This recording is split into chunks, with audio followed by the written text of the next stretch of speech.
hello everyone, and welcome back to Sip and Spin. My name is Skylar, and over here in like a dress with a fox sweater underneath it is Brittany. Hello! This is a variety podcast where we talk about anything, everything, and nothing. And I know Skylar always has to open with my clothing, but I feel like today especially we definitely should have commented on Skylar's shirt. Did you even see it? I did. I saw it downstairs. I was like, she wore that for a reason. I did. Because it's on theme with today. Yes, our topic today was literature, finally. It feels like it's been a hot minute. This season, the first time. And it was my turn to pick, so of course I had to pick The Raven Boys, which is the first book in the Raven Cycle series, and I am wearing my 300 Foxway Psychic Services shirt, and there's a little crystal ball with a hand holding a tarot card. It's very cute, and now I understand it. And I also have 3 other shirts, so when we do our bonus episodes for the rest of the series, I will have a different shirt for each episode. And one to spare. No, 3 other shirts. I have 4 shirts in total. 1 for this book and then 3 others for the... Okay. Yes. I've already had like a rough go before we even hit record. So. So have I.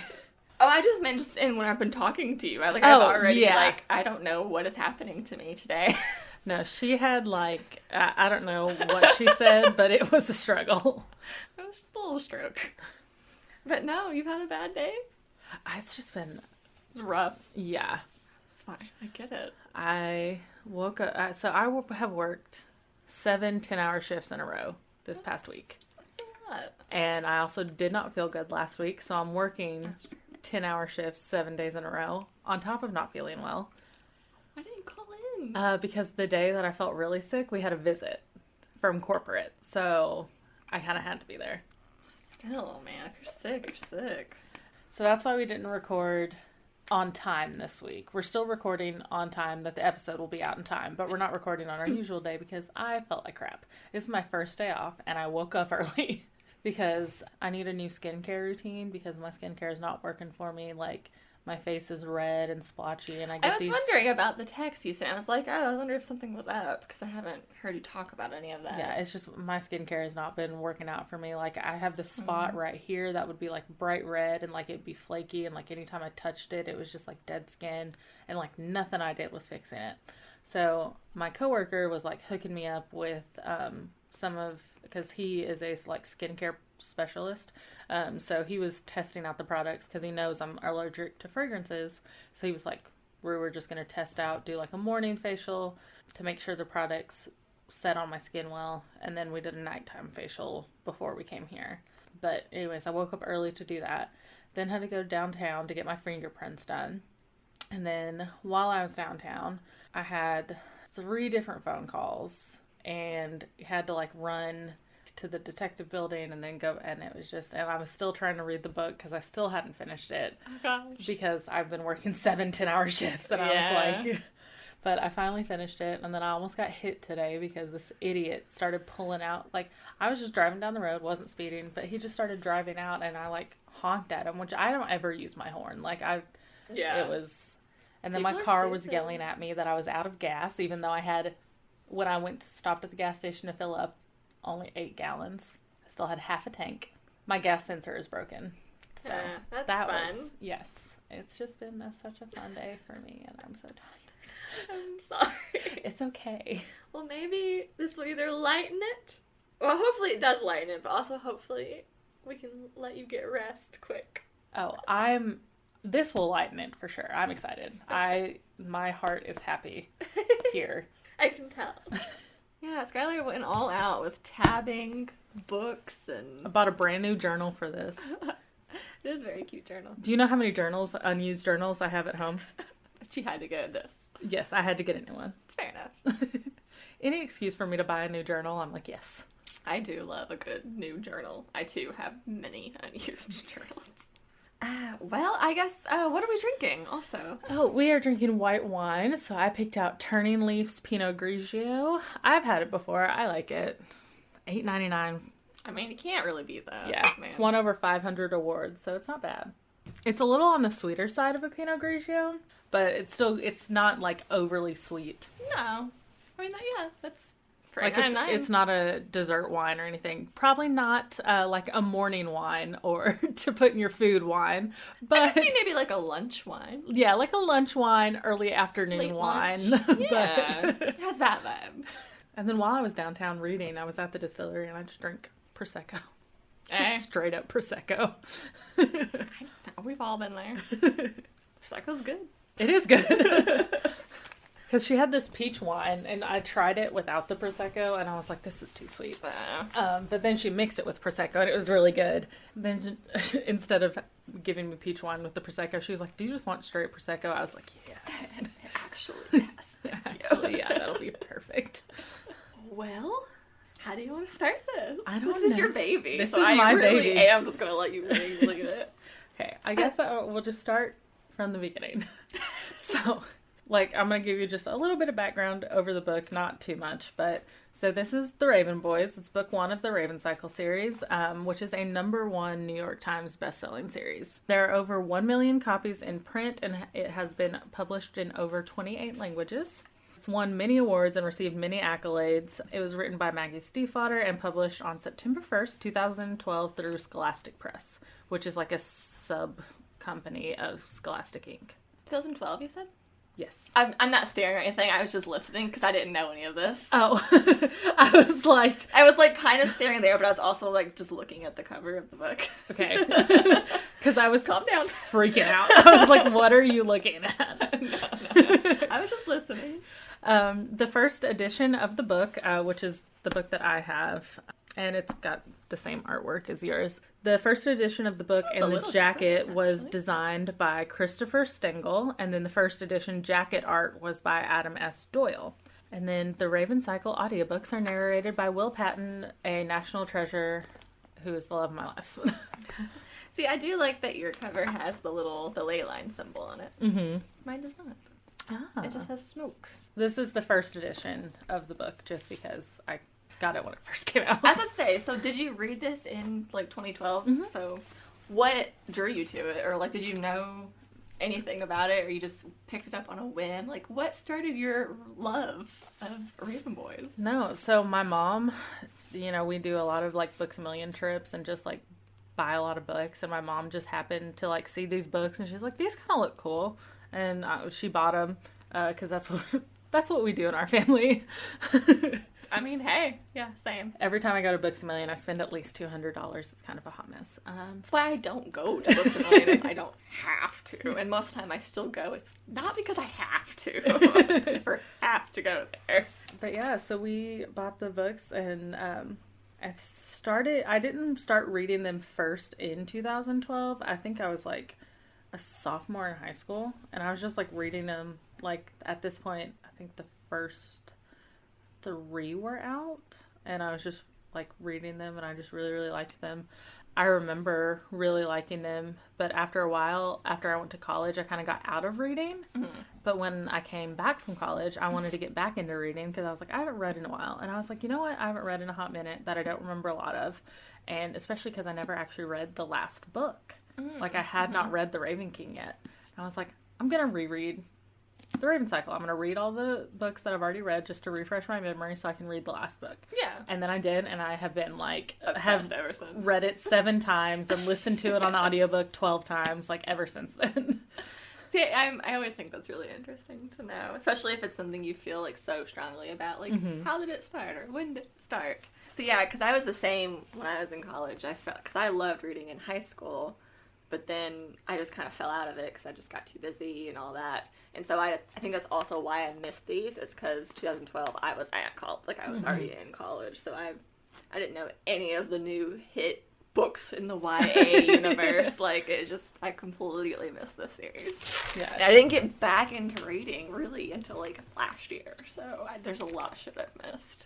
Yeah, if it was not for this series coming back and me just deciding, let me just go ahead and reread them. Yeah. Like, I would have always been like, oh yeah, like I liked those books. They're but fine. The fact that I like, once I reread them and I was just like, this is my entire life now. Yeah. And also, I assume if you, like, read the next two after this one and then do the reread, you could look back at, like, the Easter eggs. Because I'm sure it's chock full of, and I'm not going to know any of them until later. Yes. Yeah. Now, some of them, I made notes of the Easter eggs. Okay. That's fine, if you want to talk about it. I did not do any that were not in this book. Okay. So any Easter egg that I noted, it was, like, foreshadowing for what would happen later in the book. Yeah. But, like, things that I didn't notice until my second reread. And I was like, oh, shit. Okay, yeah. But, so I did make notes of those. Now, I think there was, like, one that I maybe alluded to, like, later on down the line that are in the rest of the books, but I didn't, like, say what it was. I was like, this is going to show up later, so that way I didn't spoil anything. You're fine. Good. And I think my first note is actually before the book even starts. Okay, that's fine. My first note is the cover. Okay, let's do yours. Mainly just because all I knew about this book is that you loved it. Like, you love the series. It had the magic and, like, tarot and stuff like that. And that it's, like, found family. Like, that's all I knew about this book.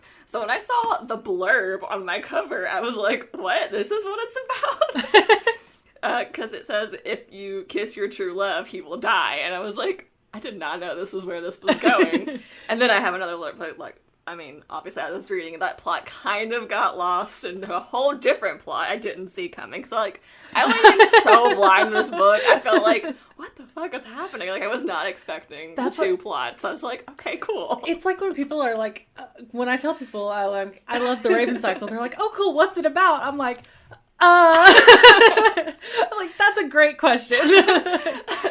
Great question, actually. I know I've read this 7 times and listened to it also 7 times, but Dead Welsh King, there's tarot, there's psychics. That's it. I sat down, I read outside, I started it, I was like, looking at the cover, I read the blurb, I was like, oh, that's what this is about? And then I kept reading, and then a few chapters in, you get the Dead Welsh King. I was like, oh, we've skipped plot.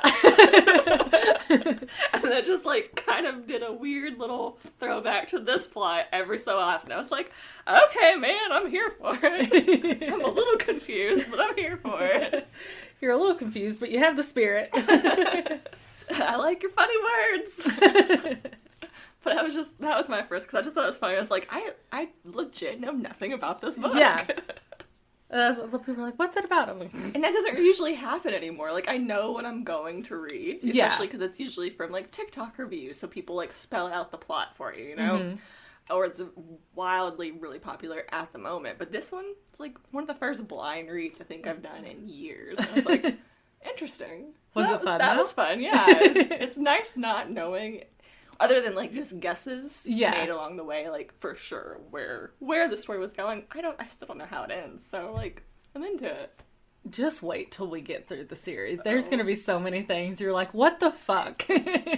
Love that. That was my first thing. Okay. Yeah, no. Mine are just, I always love the quotes at the beginning, because before every book, she always has 2 quotes written down. So this one, she has, deep into that darkness peering, long I stood there, wondering, fearing, doubting, dreaming, dreams no mortal ever dared to dream before, by Edgar Allan Poe. And then, a dreamer is one who can only find his way by moonlight, and his punishment is that he sees the dawn before the rest of the world, by Oscar Wilde. I just always love her little blurbs. Like, her little quotes at the beginning. Yeah. And I'm assuming each one kind of, like, pertains to a character.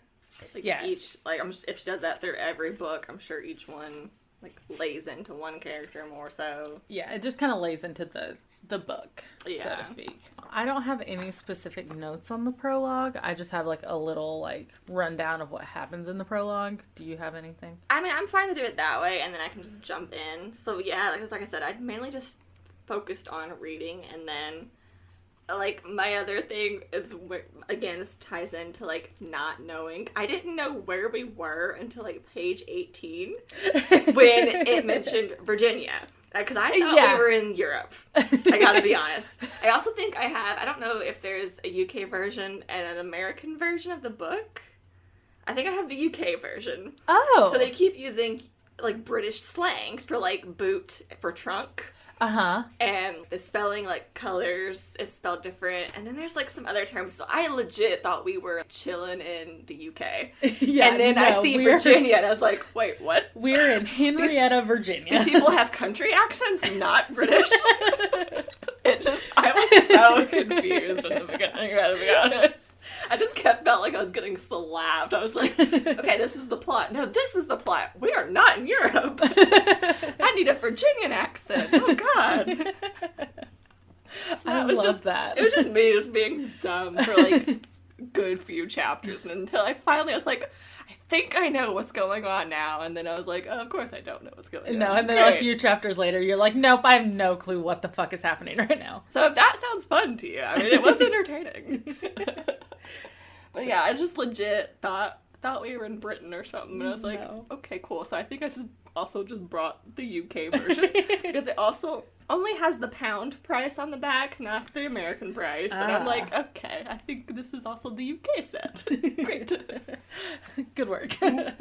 I don't have any specific notes on the prologue. That's just where we were introduced to Blue, her prophecy, which was on the cover of Brittany's book about if she kissed her true love, he would die. Mm-hmm. Her family at 300 Fox Way, and like Mora's best friends, Calla and Persephone. Yeah, it's just like a house of psychics. Yes, it's just a 300 Fox Way is just a house full of psychics. The dream, actually. It's so great. We also are introduced to Neve, who is Mora's sister, who is a TV psychic with like published books, and she is coming into town and tells Blue that this is going to be the year that she falls in love. Dun dun dun. Dun dun dun. So someone's dying this year. So it seems, yes. And then she brings on the creeps with her. Instant creep vibes from her, but I liked it. I still do. I still like the creep vibes. I'm gonna just go and say. I don't mind Neve. I don't mind Neve either. I don't know how she turned if she shows it. Like, I don't know anything about that, but I was into it. I think Neve's thing is she got lost along the way. Which I can imagine if you have this gift, this talent, then you can make money off of it. Mm-hmm. And people need you. Yes, and she has like a way to be stronger. Yeah. And she already had this ambition. I mean, it's really just how any morally gray or like villainous character even comes to be is because all these different things line up. And like, a part of you is like, I get it. Yeah. Like, can't say I wouldn't turn out the same way, honestly. I agree. I think Neve she is very creepy, but I think it's just, she just got lost along the way. I don't have any specific problems with Neve. Really? I don't really have any issues with a lot of people in this book. No, everyone was just like, I was like, okay, keeping an eye on you. But then like, it was kind of fine and nothing that I didn't see coming. Like with the teacher and all that. And I was like, okay. Yeah, I think he is the only character in the series you can kind of be like, hey, don't do that. That I don't like. Yeah. And it's just because of what he did. Yeah. And he's the only, like, and I have a note later on in here. Declan. I like Declan. Oh, I already, like, think I'm gonna like him a lot. Oh, I love Declan. Because that's also, like, kind of my type, too. So I'm like, okay. Well, and then as we get into the other books, I'm like, there's a new villain that gets introduced. I like them too. Villain. Yeah, the villain. I like them too. Hey, I always like villains, so like I'm always down to clown with a villain. Like, they make me laugh. This isn't a big spoiler just because you don't even know their names or what the situation is. They were making charcuterie boards naked in their underwear in their own house while held at gunpoint and continued to make the charcuterie board. Okay, already like a vibe. I love a charcuterie board. I love them. Page 8. Oh, I thought we were going to be a lot further in. Let's go. Oh. Brittany's like halfway through the book already. And I'm like, nope, we're still at the beginning. Love it. So Neve and Blue are talking, and Neve is like, there's a lot to hear, and Blue says she doesn't hear things like that, because that's where we learn that she is not a psychic. She makes things louder for other psychics, which is why she always goes to the St. Mark's Eve Day church watch. She is more concerned with like finding her own future, and like she hates the Aglionby boys is kind of what we learn in chapter 1. Yes, and I do read, not as much as I used to, but like YA. So I did think it was refreshing that I mean, at least from this point, you think, like, Blue is going to be the main character. I don't necessarily think that anymore. But she doesn't have the superpower. Like, she's not the chosen one. She's the one of her family who, like, doesn't have it. She just has, like, a heightening thing. So I thought that was a nice, refreshing little, like, plot thing that a lot of YA, they always like to make a teenage girl, a chosen one with a bunch of powers, and then at the end just take it away from her anyway. So, like, at least I liked the intro. I don't know if it changes or anything, but so far, like, I was like, that's refreshing. Yeah. That's nice.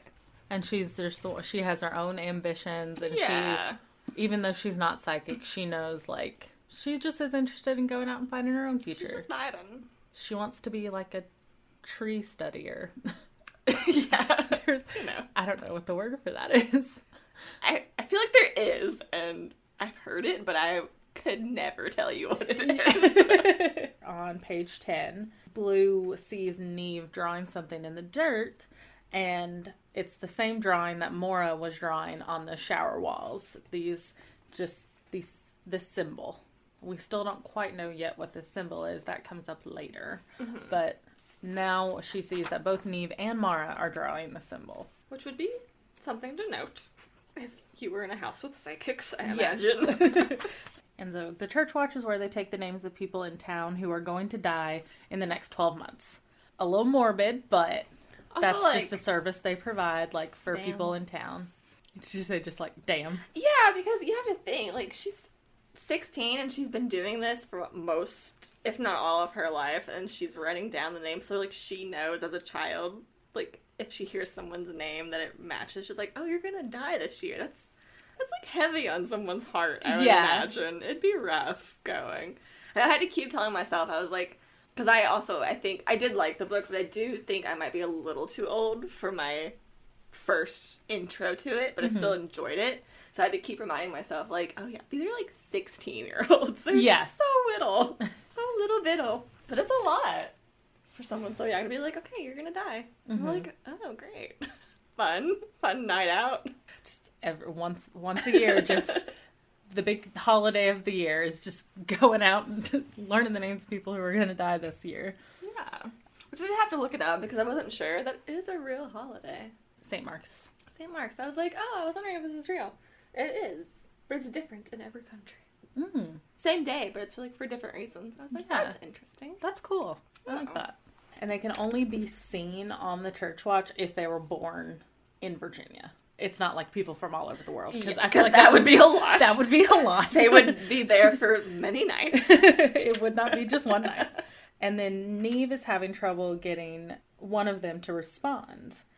And I wanted to make a note of this paragraph of this spirit's description. Because Blue says, I see him. Neve, I see him. And then Blue had always imagined the procession of spirits to be an orderly thing, but this spirit wondered, hesitant. It was a young man in slacks and a sweater, hair rumpled. He was not quite transparent, but he wasn't quite there either. His figure was as murky as dirty water, his face indistinct. There was no identifying feature to him apart from his youth. He was so young. That was the hardest part to get used to. As Blue watched, he paused and put his fingers to the side of his nose and his temple. It was such a strangely living gesture that Blue felt a little sick. Then he stumbled forward as if jostled from behind. I wanted to note this because I think while reading, it's easy to forget how young they are. Yeah. And, like, not just how young Gansey is, but how young all of them are. In that description, just, like, pointing out how young he is. Yeah. And then there were just a couple sentences I wanted to read. So one of them is on page 14. They're both on page 14. One is this how we make our way to death, Blue wondered, a stumbling fade out instead of a self-aware finale. And then also, there was no thrill in seeing him as she had thought there would be. All she could think was, he will be dead within a year. How did Mara bear it? And I was like, I think this book does really well addressing death and how the aftermath of death affects people. And we will see, like, a lot more of that. Like, it's not just like, oh, they're going to die this year. Like, they are conscious of, like, the consequences and the aftermath of death. Because I think in a lot of books, when characters die, it's sad when they die, and then it's done. And that's like, yeah, that's the cutoff. But I feel like this series does really well with, like, the after of death.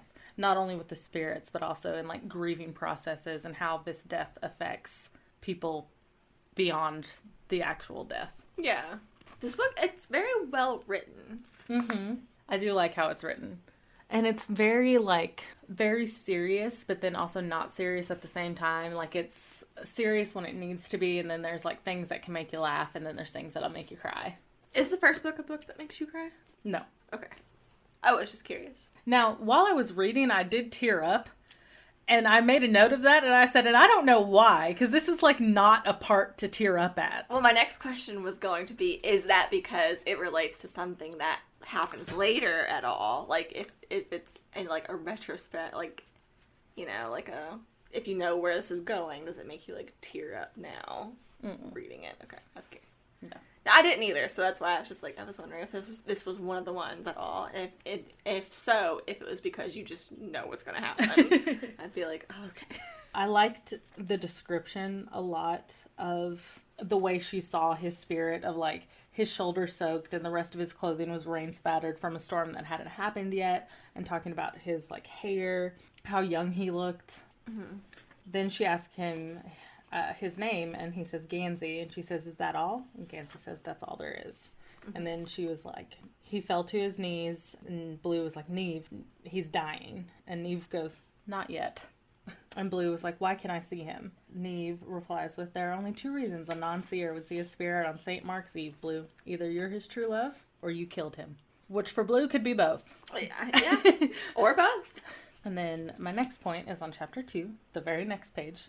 I was like, now we meet a very much alive Gansey stranded next to his bright orange 1973 Camaro, which is on my phone case. You just came all decked out, didn't you? Yeah, well, this has been on my phone for a while. Oh, I haven't noticed it, I guess. And there's a little orange Camaro. There's chainsaw sitting on the hood of the Camaro, and then it says Excelsior, which is onward and upward. Mm-hmm. But yes, so he's stranded next to his broken down Camaro, and that's when we are also introduced to his roommate Ronan Lynch, because they're on the phone, and then Adam, friend of cars everywhere, as Gansey describes him. And then Gansey is requesting Ronan to bring a burger, gas, and Adam. The necessities. The necessities. Burger, gas, Adam Parrish. And I was like, if they ever do the Raven Cycle, like, TV show or movie series, if we aren't first introduced to Gansey, broken down on the side of a road, next to a bright orange Camaro, asking for a burger, gas, Adam Parrish, and while Ronan is telling him that he missed world history and that he didn't get the notes because he thought Gansey was dead in a ditch, I don't want it. You're done. It's wrong. She'll sue. Ronan is, Ronan. I love Ronan. I also love Adam, but... So who is your favorite character? Adam. Okay. I figured. You did? Actually, yeah. Why? Or how? I don't know. It just gave off Skylar vibes. I don't know. His personality seemed very you. I can see that. At least from this part. Like, I don't know how it changes or if it changes, but I was just like, I don't know. I feel like Skylar vibes with Adam. I do a lot. I really vibe with Adam. As I was reading, I was like, I'm going to try to find her favorite character. And I was like, between Adam and Ronan, honestly. That's probably very true. Because, like, I can definitely say that Adam is my favorite character. But if you ask me, like, my second favorite character, I'm like, Ronan. No. Gansey. No. Blue. No. Calla. Fair. No. Persephone. Because I love Calla and Persephone. I do too. They might be my favorite. Just because I like a good witchy vibe. I also ship Calla and Persephone. Interesting. Love that. I love my lesbian psychics. I mean, they're not lesbian psychics, but I think they're lesbian psychics. And what I say goes. She's the expert here. I am the expert, and it's like that TikTok that's like, there's only one person who can tell you what you are. Me? No, me. Yes, exactly. My next one is on page 19. Okay. And I'm going to read this passage just because I feel like this passage is very important to understanding Gansey throughout the series. Okay. So, on the dusty toe of his shoe, Gansey drew the arching shape of the promised supernatural energy line that had led him here. As the mountain breeze rushed over his ears, it sounded like a hushed shout, not a whisper, but a loud cry from almost too far away to hear. The thing was, Henrietta looked like a place where magic could happen. The valley seemed to whisper secrets. It was easier to believe that they wouldn't give themselves up to Gansey rather than that they didn't exist at all. Please just tell me where you are. His heart hurt with the wanting of it. The hurt no less painful for being difficult to explain. I think that's very important to Gansey's character. We find out that when Gansey went to the church watch last night, he was able to record himself in a female voice talking, even though he didn't see anything last night. And when he was listening back, when he heard the voices over the recording, the pig, which is his car, stopped when his voice came through. And then I went, spooky. Spooky. Page 24. Like I said, we're moving through this book real slow. This is your baby. So, a museum curator in New Mexico had once told Gansey, "Son, you have an uncanny knack for discovering oddities." An astonished Roman historian commented, "You look under rocks no one else thinks to pick up." And a very old British professor had said, the world turns out its pockets for you, boy. The key, Gansey found, was that you had to believe that they existed. You had to realize they were part of something bigger. Some secrets only gave themselves up to those who proved themselves worthy. The way Gansey saw it was this: if you had a special knack for finding things, it meant you owed the world to look. And I think that last line is also a very important line in understanding who Gansey is and why he does what he does. Mm-hmm. I would say so, from what I know also, yes. I also think it was just a nice little thing, like, hey, if you want to look for the magic in the world, you can find it, because there's always something to find in the world if you look close enough, or there's always something special. But we as humans these days are, like, too cynical to even take the time anymore. Yeah. And my next note is at the beginning of chapter 4. I have one note that's, like, more, like, just kind of in its entirety. I was just like, we love Noah in this house. Because this is the chapter where we're introduced to Noah. Yes. And his first lines he ever says, because Declan is introducing Ashley to, and he goes, "That's Noah." And Ashley goes, "Oh, your hand is cold." And Noah goes, for his first line, he says, "I've been dead for 7 years." That's as warm as they get. And I was just like, we love Noah in this house. And then I also was like, when it's at the very beginning, it's like Adam Parrish had been Gansey's friend for 18 months, and he knew that certain things came along with that friendship, namely believing in the supernatural, tolerating Gansey's troubled relationship with money, and coexisting with Gansey's other friends. The former two were problematic only when they took time away from Aglenby, and the latter was only problematic when it was Ronan Lynch. And I was just like, I would just like to put it on the record now that Adam Parrish is the love of my life and my everything. And no one is surprised. Yes, and then I had like a couple different notes that say 15, and they're just like little lines. One of those being, Gansey had once told Adam that he was afraid most people didn't know how to handle Ronan. What he meant by this was that he was worried that one day someone would fall on Ronan and cut themselves. Mm-hmm. And then the other one is, Adam was very good at watching without being watched. Only Gansey ever seemed to catch him. Mm-hmm. Unlike most of the world, Gansey preferred Ronan to his elder brother Declan, and so the lines had been drawn. Adam suspected Gansey's preference was because Ronan was earnest even if he was horrible, and with Gansey, honesty was golden.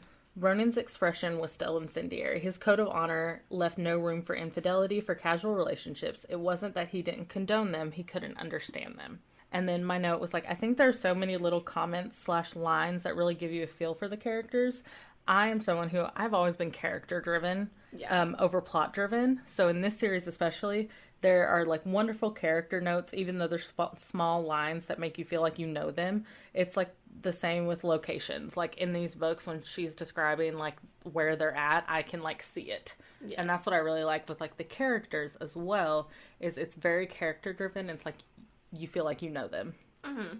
And this last one that I just read about his code of honor left no room for infidelity, for casual relationships. It wasn't that he didn't condone them, he couldn't understand them. That comes up later. Not in this book, but like in later on in the series. Yeah. It is very like little parts that do add up. Like even just having read it once and going back and hearing you talk about it, it's like, oh yeah, I got that later on, you know? So, very clever writing. I will say though, I had a hard time picturing anyone. Like, I could never get a character picture in my head. Mm-hmm. So I actually had to go and, like, after I finished, I went and I looked up fan art of it. I was like, I just need to see what everyone else sees. And even then, I was still just like, I don't know. Dissatisfied in a way. I was like, I don't know what I picture these people to look like. Is it just because I'm too old? Like, I don't know. It was wild. It was a weird little thing. I have always had a clear picture in my head of what they look like. And even when, like, a description later on contradicted that, I was like, no. I'm going to refuse this. It's like, we talked about it a long time ago, but when I picture Ronan in my head and I picture the Lynch family, I picture them as mixed. Okay, yeah. I could see that. I don't know why. I always have. Like, Ronan, like, he's got a shaved head. Mm-hmm. He's got blue eyes. There are plenty of mixed people who have light eyes. And he's got his back tattoo. And I've always pictured him as mixed. Now, like, in the second book, when they're on the boat or whatever, it says, like, his pale skin. And I'm like... Oh. See, I definitely was, I think, darker for him, too. I still don't see him as, like, white. I could see that also. But yeah, I just never, like, even when she's like, oh, his pale skin, I'm like, no. He's still always, like, been mixed in my head. Yeah, I tried to look up fan art and stuff, and even the really popular ones, like, I'd only looked on Pinterest. I was just like, yeah, I guess, maybe, but I don't know. I don't know if I agree with this. Next. I don't know if I agree with this. Next. But then, even though I didn't know what I was even looking for. It was weird. That's why I have a problem with Maggie. Oh, okay. Because I think I talked about this before. I love the Raven Cycle. I love these books. I love these characters. I do not like Maggie Stiefvater. And we are allowed to do that when it comes to writers. Like, because one of the things is, like, someone else had pictured, I can't remember if they pictured him as mixed or as black, but definitely not white. Yeah. And Maggie was like, no, he's Irish. He's white. He can only be white. And I was like, no. That's, one, not how that works. Two, yeah, just because you're Irish doesn't mean you can't be... like, did you know how people work? Nationality and ethnicity are not the same. Oof. But the fact that she was, like, so insistent on the fact that he was white, I was like, yeah, sure. Like, in the book, you mentioned that his skin was pale. But if someone wants to look over that and still picture him as something else, they have every right to do so. Even then, anyone can be pale compared to how they normally are. Yeah. So, of course, I haven't read that part in the book. I don't know how detailed that is, but... It's literally just, like, a passing comment. Because they're, like, out on a boat in the sun, and it's like... Ronan's like, my pale skin isn't made for this. Like... Yeah, like, if her claim is, like, Irish... pale-skinned little Irish boy. I'm like, I'm definitely not picturing anyone with, like, a red shaved head. Like, come on. No. That doesn't work for the intimidating aura you were trying to convey. I am sorry. I've always pictured Calla as, like, Calla and Orla as really tall and dark skin. And, like, Calla has, like, really short curly hair in my head. I don't know why. That's funny because I pictured Calla short. You did? I did. I picture her as tall. Short with short hair and, like, short and kind of spunky. Yeah. I definitely thought she was spunky. So that's funny that you pictured her tall, because I was like, she's short. Now, Persephone, I do picture as short with, like, really long hair and, like... Her, I just picture as, like, a little wisp of a person. Yeah. I think that's what she's going for. So, that's really all I got. I saw what I needed to see, and I was like, okay, cool, I like you. You're a little strange. Love it. Gansey, I picture as just, like, every dude. Like, I think I have the hardest time picturing Gansey, Blue, and Adam. Because I'm just like, I don't even know what kids look like anymore, for one. And I wish there was a little more character description. Have you seen Hocus Pocus 2? No, I haven't watched it yet. I don't picture, like, Blue's not white, right? I don't picture her at least as white. In my mind. I don't know if that was ever said anywhere, but I can't, it was hard for me not to also picture her with blue hair just because of her name. But I was like, no, it's not what I need to do, Brittany. But I definitely didn't picture her as white. No, I don't picture any of, like, Blue, Orla, Mora. I don't picture any of them. Yeah, like, no, Jimmy. The only one I could see there is maybe Persephone. Yeah, Persephone. Because I just feel like wisp vibes, which is, like, see-through. Like, translucent.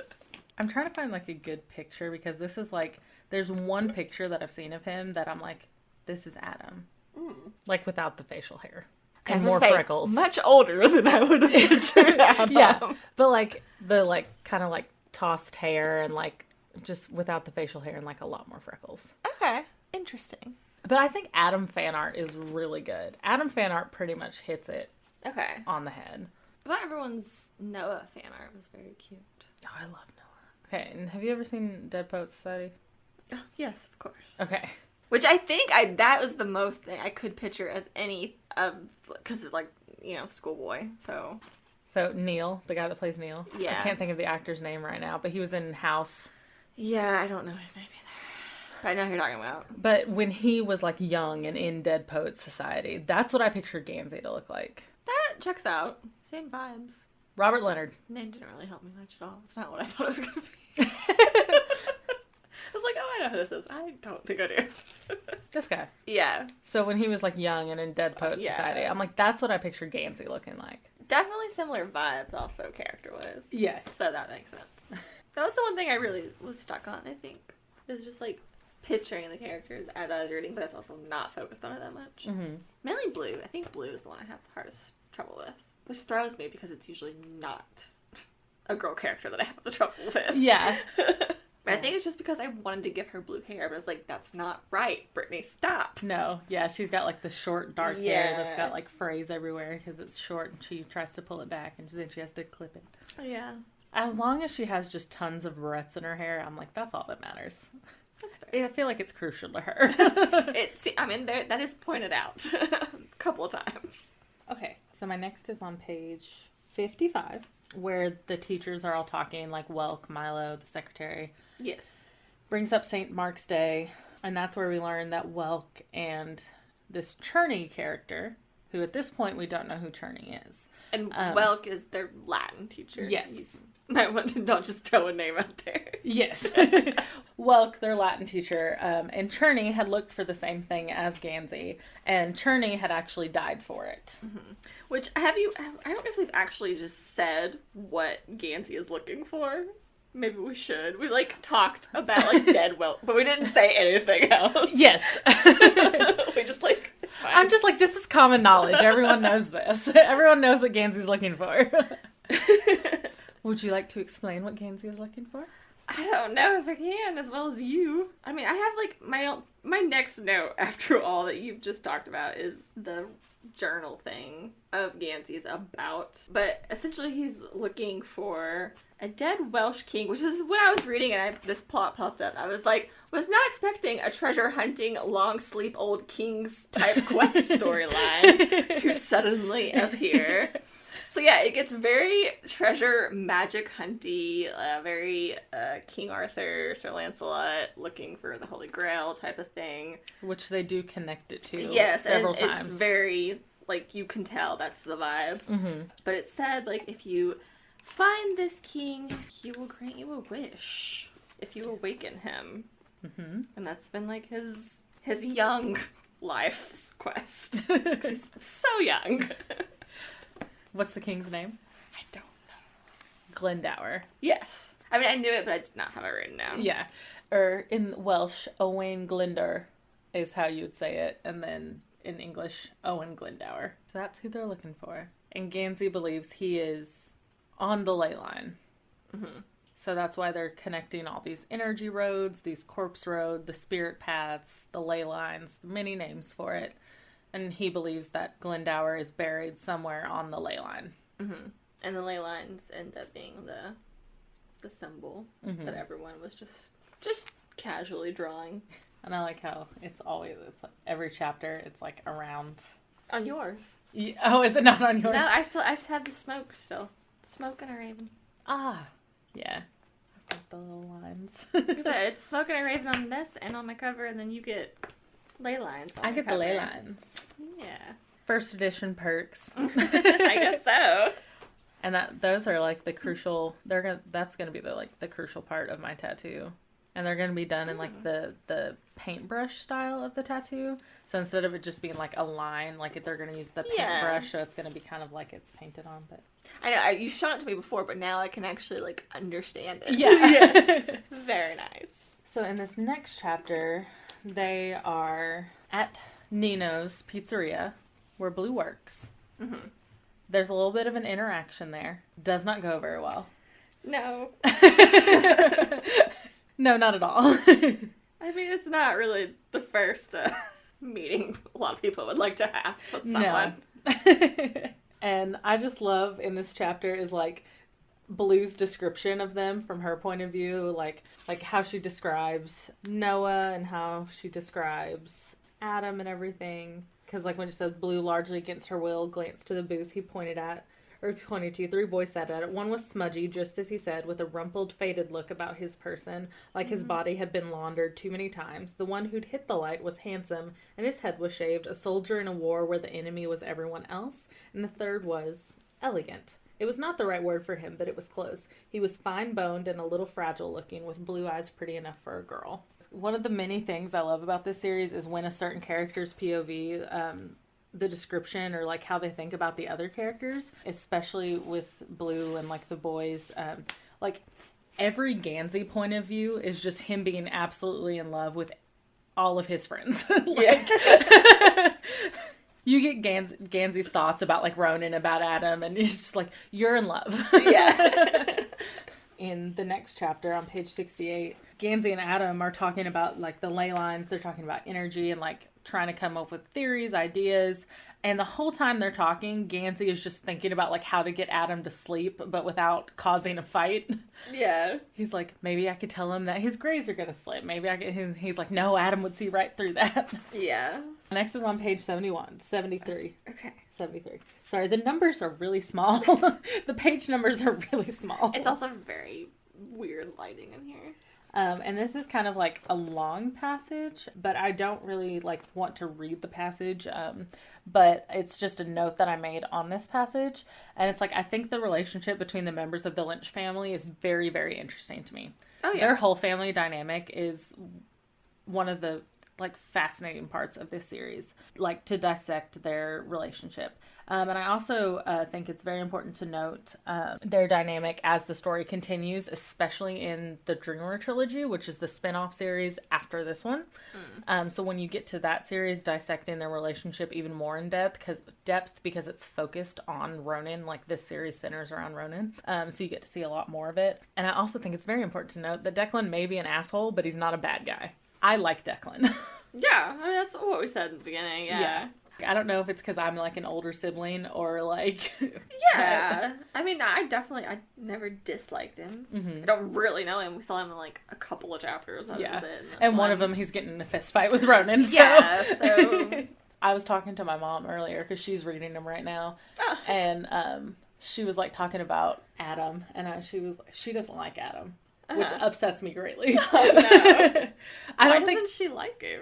Because apparently, like, she's like, and Adam, like, I thought we fixed, like, his shit last book. And I was like, no. Because she was just complaining, like, she's like, he's so broken. And, like, he doesn't accept anyone's help. And, like, he thinks he's just going to be one of Gansey's things. And I don't think Gansey thinks like that. And it's like, no, Gansey doesn't think like that. But Adam thinks Gansey thinks like that. And it's not... because Adam is a bad person or a bad character. It's just how he perceives the world. Yeah. But she hates Adam. And I'm like, no. But she does like Declan. So I'm like, I guess that's good. That's something. I did want to read the description of Gansey's journal. After Donnie had returned inside the restaurant, she flipped the journal back open. Now she had time to marvel at the sheer density of it. Even if the content hadn't immediately caught her, the feel of the thing would have. There were so many of the clippings she had noticed before that the journal wouldn't stay book-shaped unless tied shut with leather wrappings. Pages and pages were devoted to these ripped and scissored excerpts, and there was an undeniable tactical pleasure to browsing. Blue ran her fingers over the varied surfaces, creamy, thick artist paper with a slender, elegant font, thin browning paper with spidery serif, slick utilitarian white stock with an artless modern type, ragged edged newspaper in a brittle shade of yellow. And I was like, I love the description of Gansey's journal, especially because the journal is an extension of Gansey himself. Yeah. I always wanted, like, a really in-depth journal like that of myself, but I could never just bring myself to make one. I know. And that's every time I would, like, try and start, like, journaling or start doing stuff, and I'd be like, I want to do something like this. I'm like, I can't. Like, it has to be, like, organized pencil, like, even my notes, like, they're all done in paragraphs. Like, even these, they're done numbered paragraphs. They're not even, like, numbered bullet points. They're just numbered paragraphs. I think the closest thing is, like, a lot of times in art school, we'd have to make portfolio journals to where you just, like, journal out all of your, like, shoot ideas, because I went to school for photography. I don't know if anyone knows that. So that would be very, like, cut and paste and chaotic-y, and that's, like, the closest I've ever done to, like, but it was never just me, it was projects. Yeah. So it wasn't even, like, me. It was, like, this is what I want to shoot. Mm-hmm. Which, those were, I mean, they were fun. This chaos, but I wanted that, but I want it for, like, my soul, but I'm like, also, I don't even trust a notebook with my soul, so no, not happening. It's like every now and then I get the urge to, like, make a grimoire, and I'm just like, no. Yeah, like, I have that notebook saved for, like, to take notes on, like, herbs and crystals and all this different stuff, and then I'm like... And I want it to be, like, chaotic. Like, and I want it to, yeah. To someone finds it in the woods in 1,000 years and, like, this was a witch. But I'm just like, it has to be perfect. And that's how I am, like, with my, like, I was like, I want to do it to, like, where I have, like, you know, just random, like, dried out herbs, like, stuck in the book, and I want it to be, like, a hot mess, and, like, have notes going this way, and diagonal, and, like, things that are just circled, like, randomly, and then I'm like, I can't make myself do that. No, it's like, you want it to be, like, found in 1,000 years, and someone's like, this is a quest item, but... No, my personality won't allow it. No, it's just like they find it in 1,000 years and they're like, this was a very organized person. This is a dictionary. Thanks. We will consult this when we forget what something is. And we even have it like an index. That's what we have the internet for. We don't need this. And I'm like, okay. And then later on that night, Gansey realizes Ronan is gone. Mm-hmm. Ronan's missing. And he's especially worried because Ronan is missing after a fight with Declan. Yes. And Gansey calls Adam, even knowing that Adam could get in serious trouble for answering and for leaving. Right. Because he knows that if Ronan is missing after a fight with Declan, especially if he's been drinking, which with Ronan he probably has been drinking. So they go out to look for him, and Noah is exempt because he was the one who found Ronan last time. Mm-hmm. And one of the things he says is Gansey, you could tell like Gansey was clearly worried when he found Ronan, and Ronan was like, I told you it wouldn't happen again. Yeah. It's alluding to the fact that the last time Ronan was found, he was found covered in his own blood. Yeah. But instead, he finds Ronan with a bird. Just chilling. Chilling in the pew. As we all are. And he now has a pet raven named Chainsaw. And we love Chainsaw in this house. Yeah, probably my favorite character, and I will burn these books to the ground if anything ever happens to Chainsaw. Oh no, Chainsaw is alive and well. Gonna go ahead and say that. That's my last note.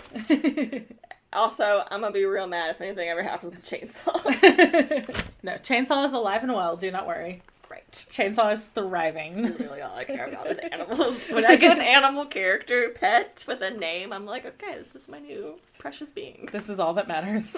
So after that, Ronan has found Chainsaw. Mm-hmm. And then in the next chapter, on page 98, one of the lines is, he sat in a t-shirt and boxers in front of the computer. This is talking about Welk, operating the mouse with unprincipled and dubious productivity of the fatigued. All in a rush, the countless voices invaded his head, whispering and hissing. They sounded like the static that buzzed over the phone lines in the vicinity of the ley line, like the wind before a storm front, like the trees themselves conspiring. As always, Welk couldn't pick out any words, and he couldn't understand the conversation, but he did understand one thing. Something strange just happened in Henrietta, and the voices couldn't stop talking about it. Now that's very important to note here. Because I had that, yeah, I wouldn't have picked that up until, if I hadn't read the book already. Yeah, because it's like by now we've finished the book, so we know everything that happened with Welk. So I am going to kind of skip ahead to the end, spoil little things, just to... This whole thing is a spoiler. Just to connect this. Yeah. We know everything that happened with Welk, Noah, the ley lines. So you see the connection here being, with Welk being connected to the ley line from the thing with Noah, and Cabeswater being connected to the ley line, and Ronan, that the strange thing was Ronan taking Chainsaw out of his dream. Which, yeah, definitely, when I first was reading it, I was like, okay, interesting, something happened. And this guy is, like, in on it. And then I just kept reading, because I had no connection point at that point. Yeah. So. It's like it happened on the same night and the same time that Ronan awoke with Chainsaw. It's definitely a book I feel like you need at least one reread of. Yes. I imagine after the fact of everything. What I always tell everyone, like when they start reading it, I'm like, this is a book you have to read more than once because you won't understand get like just how good the foreshadowing and the little Easter eggs were before you ever got to that point. Which I love a good foreshadowing. Yeah, so it's clever writing. It's always something to appreciate. The next chapter is, this is the day that Gansey is coming for the reading. Blue is late for school, and she goes to talk to Persephone. And then one of my notes is, I would just like it on the record that I love Persephone. I love this, like, Persephone's tiny, breathy voice said, it's available. I mean, open. Like, I love Persephone's character. Uh-huh. Good morning, Persephone echoed. It's too early. My words aren't working, so I'll just use as many of the ones that work for you as possible. And Blue said, sleep badly. Badly, Persephone echoed again. Then, Oh well, that's not quite true. I'll have to use my own words after all. Yes, I do like Persephone a lot. She's just so vague. Yeah, she's just wispy. She's wispy, and In I love her. In all forms. In all sense. I love how every time someone's talking, they're like, if you go ask Persephone questions, Persephone only answers the questions she thinks are important. And if she doesn't think your question is important, she's not gonna fucking answer it. Yeah, I love that. It also just makes me feel like she has more weight than everyone else. Like, if something's up and she says something about it, I'm gonna be serious and locked in. That's how I was this whole book. I was like, okay, Persephone's in, alright.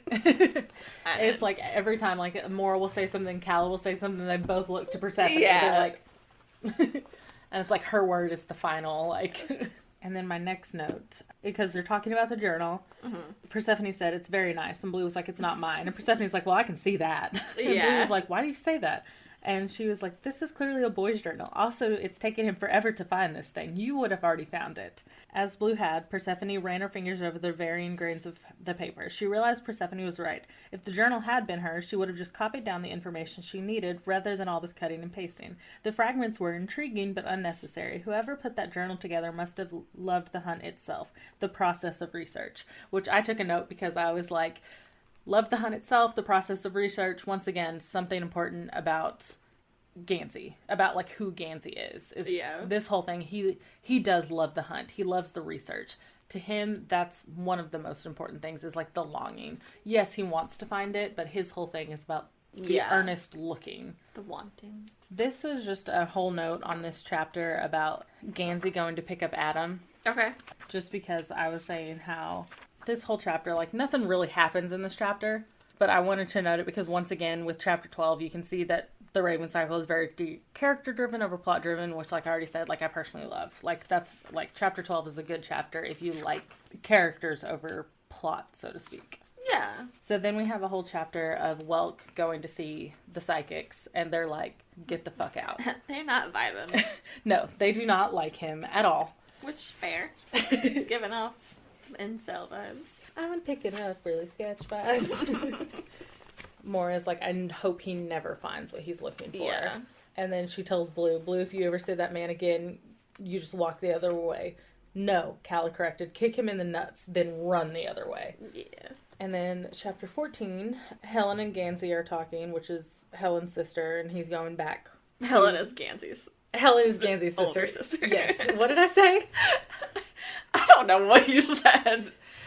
I think you said Helen and then Gansey, her sister, and I was just trying to make sure it was... Yes, yeah. Helen is Gansey's older sister, and they're talking while he's going back to see Adam because he wasn't there at school. Yes. And then I just wanted to note, Helen did not need to be anything. She didn't have careers. She had hobbies that involved other people's lives. And I was like, if you don't think Helen is a national treasure, you're wrong. I love Helen. She's a vibe. And then I think, I'm not going to go into too much detail, but I love chapter 14. Once again, it's very into the characters, who they are, what their motivations are, and you feel connected to them after everything of, like, you know, Helen and Gansey's talk on the phone, and then Gansey and Adam's talk outside. Just very, very character-driven. Yeah, my only note on chapter 14 was Adam's dad can fuck off. Yeah, fucking... So, that's all I have to say about chapter 14. I hate Robert Parrish. He is the worst. He sucks. My next note in chapter 15.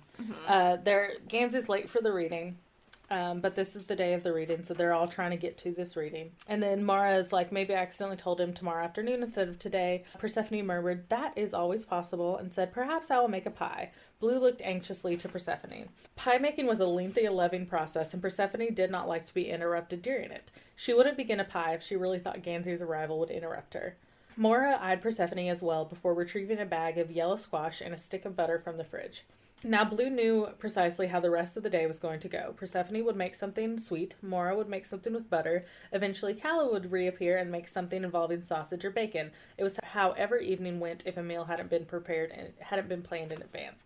And this is my note that I said, I started tearing up reading these paragraphs and I could not tell you why though. No fucking clue. I was just reading them. Like, it was like, at night, I had gotten home from work. I'm like, I'm just going to read. Like, we're going to take some notes. Yeah. And then all of a sudden I was reading this, and, like, my eyes started watering, and I was like, what the fuck? I mean, you weren't feeling well. You were drained from all your working. It's a very nice sentiment that everyone knows what their role is. Again, it's like the found family type thing. Yeah. Maybe that's what got you in your feels a little Maybe. bit. I was like, I don't know. Like, it started happening, and I was like, what the fuck? You're like, oh my god, they know what to cook for food. It's like, Persephone's gonna make a pie. Mara's gonna make something with butter. I mean, it is a very sweet, comforting thing to, like, know that everyone knows what their role is. Yeah, I don't know. It was so weird, but I was just like, I caught myself doing it, and I was like, Bitch, what are you doing? I was like, what? That was very cute, actually. That's funny. Especially for you, of all people. Yeah, I can see myself doing that shit. I think that's why I was so confused, because I was like, I am Skylar. I was like, I don't do this. I was like, this is not who I am. I know these books. Why am I doing it? I was like, why am I sad over pie? Maybe you were really hungry. No, I had chicken noodle soup that I dipped a French loaf in. I was I mean, pretty well sated. That's a pretty good one. Especially if you're sick. Chicken noodles. That was like all I ate for 4 days in a row. Was I bought a take and bake French loaf, 6 cans of chicken noodle soup, and 6 ginger ales. And for lunch and dinner for like 4 days straight, I had chicken noodle soup, and I cut the French loaf into 6 pieces. I would have a can of chicken noodle soup, a slice of the French loaf, and a ginger ale. That's what I ate for like 4 days straight. Hey, you know what you like when you're sick. That's the best thing about being sick. Is every other day you're like, I don't know what I want to eat. When you're sick, you're like, this is what I want. Yeah. That's how I am, at least. I know what I want when I'm sick. Because, like, I've been sick since Wednesday.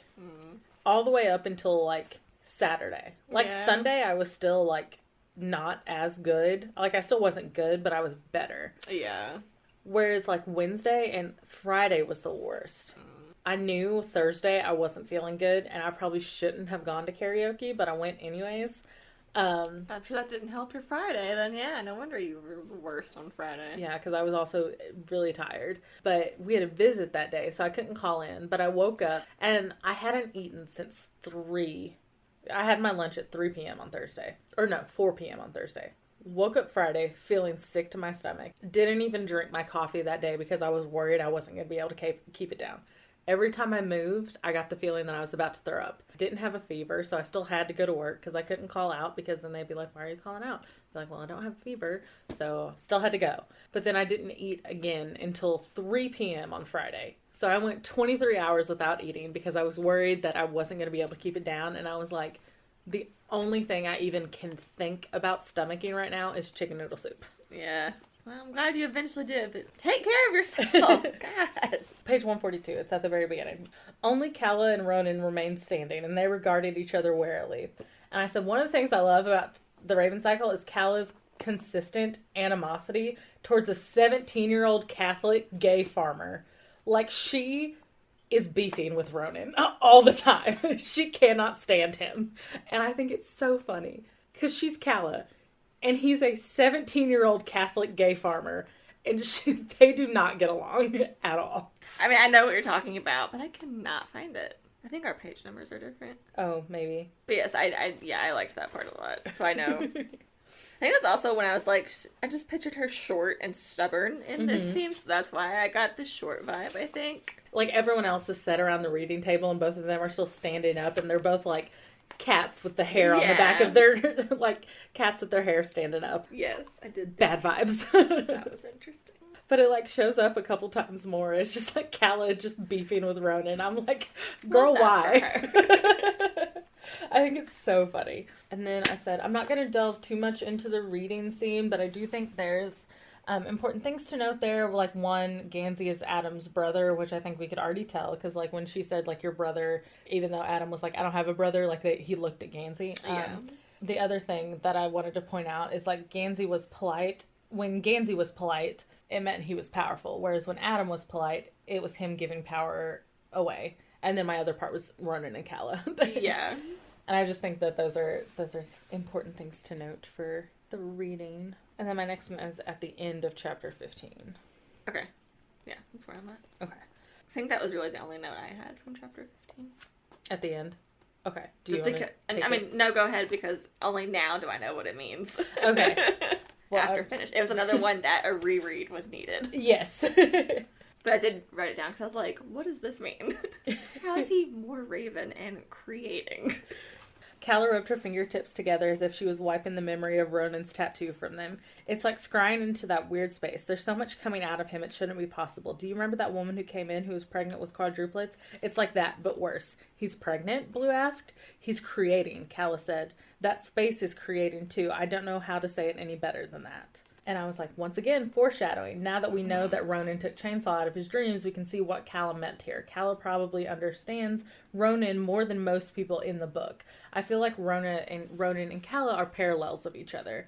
Like, they're both kind of like the spunky, kind of like spiteful, bitter characters. And I feel like if anyone understands Ronan the most in this series, it's probably Calla. Yeah, they're the spiky ones of their group. But yeah, that was something I wrote down. I was like, what the fuck does this mean? And then upon hearing it again, I'm like, okay, now I know what it means. Now I get it. And so now we're back at Monmouth that night. And one of the things that happens is Gansey sitting at his desk and he hears a wasp. And I think the scene with the wasp is very important for Gansey. It's the panic of seeing death right in front of his face. Mm-hmm. But not only the panic, it's the fascination of it. I can't say this for certain, but this is my interpretation of it. I don't think Gansey wants to die, but I do think he is passive and fascinated by the concept of his own death. Mm-hmm. And I think it's something we see more than just now, but it's like he doesn't want to die, but when he's faced with it, he's very passive and fascinated by the concept of his death. Which makes sense, considering what happened in his past. Yeah. But also, I just think, as humans, we're all weirdly kind of like, if faced with something that you knew you kind of had control of a situation, but you also knew, like, this could kill me. Like, allergies. I imagine having, like, deathly allergic things does kind of have, like, a weird fascination with you. Mm-hmm. There's sometimes when people will be talking about perfumes at work, and I'm like, they're like, this perfume smells so good. Like, these are the scents in it and everything. And I'm like, I kind of want to spray it. And then I'm like, if I spray it, I'm going to have to be taken to the ER. Yeah. Because I will go into, like, anaphylactic shock. If someone sprays perfume around me, my throat will close up. If I don't immediately take a Benadryl, my throat will close up. Yeah, so it's, like, stuff like that. It's, like, there's always that weird little, like, part of your brain that's just, like, intrigued, I think. Which makes sense. I don't know how to say this without... I think I'm just going to go ahead and say, Gansey knows he's going to die in the next year. Okay, that's what I figured you were hinting at. Okay. Yeah, because he was at the church watch. He knows what St. Mark's Eve is. He knows that hearing his own voice over the recorder means in the next 12 months he's going to die. Yeah. And I think that's also one of the things that why he is so enraptured with it now specifically. It's his mix of him feeling like he owes the world something because of what he's been given, his second chance, his privilege. He feels like he owes the world back for that. Even though he's a fucking 17-year-old kid. Yeah. He feels like he owes the world for the second chance and the privileges he has. And I think within knowing the fact that in the next 12 months he's going to die, I think there's a part of him that's sad about it, but is almost relieved. He's tired. Now, that's not explicitly ever said, but that's what I interpret it as. And now, just because I say that this is how he feels about something, and just because I've said, like, I've read these books 7 times, doesn't mean that I'm the end-all be-all of this. This is just how I personally interpret it. I almost think Gansey has, like, a sense of relief in the fact that he can relax. It does seem like he doesn't know how to do that. No. He legitimately carries the weight of the world on his shoulders. Yeah. For sure. After Ronan killed the wasp, he asks Gansey, what is this about you and Parrish leaving? And then it goes on. It wasn't what Gansey had expected. He wasn't sure how to speak without hurting Ronan. He couldn't lie to him. You tell me what you heard and I'll tell you what's real. Noah told me, Ronan said, that if you left, Parrish was going with you. He had let jealousy sneak into his voice, and that made Gansey's response cooler than it might have been. Gansey tried not to play favorites. And what else did Noah have to say? With visible effort, Ronan pulled himself back, sorted himself out. None of the Lynch brothers liked to appear anything other than intentional. even if it was intentionally cruel. Instead of answering, he asked, "Do you not want me to come?" Something stuck in Gansey's chest. "I would take all of you anywhere with me." And I was like, I just really like this part for several reasons. One, I truly love that you can tell how much Ronan loves Gansey, especially because Ronan is supposed to be like a snake. Yeah. And like kind of an asshole. But he loves Gansey with every part of him. Yeah. And two, you can also see that Gansey's love for his group is all-consuming. Mm-hmm. When people enter his inner circle, so to speak, he is in love with them. And he would put his life on the line. He doesn't want to be separated from them ever. Once they're there forever to him. And I really like that. Yeah. And then at the end of chapter 16, Ronan goes back to his room, and then Noah is still there.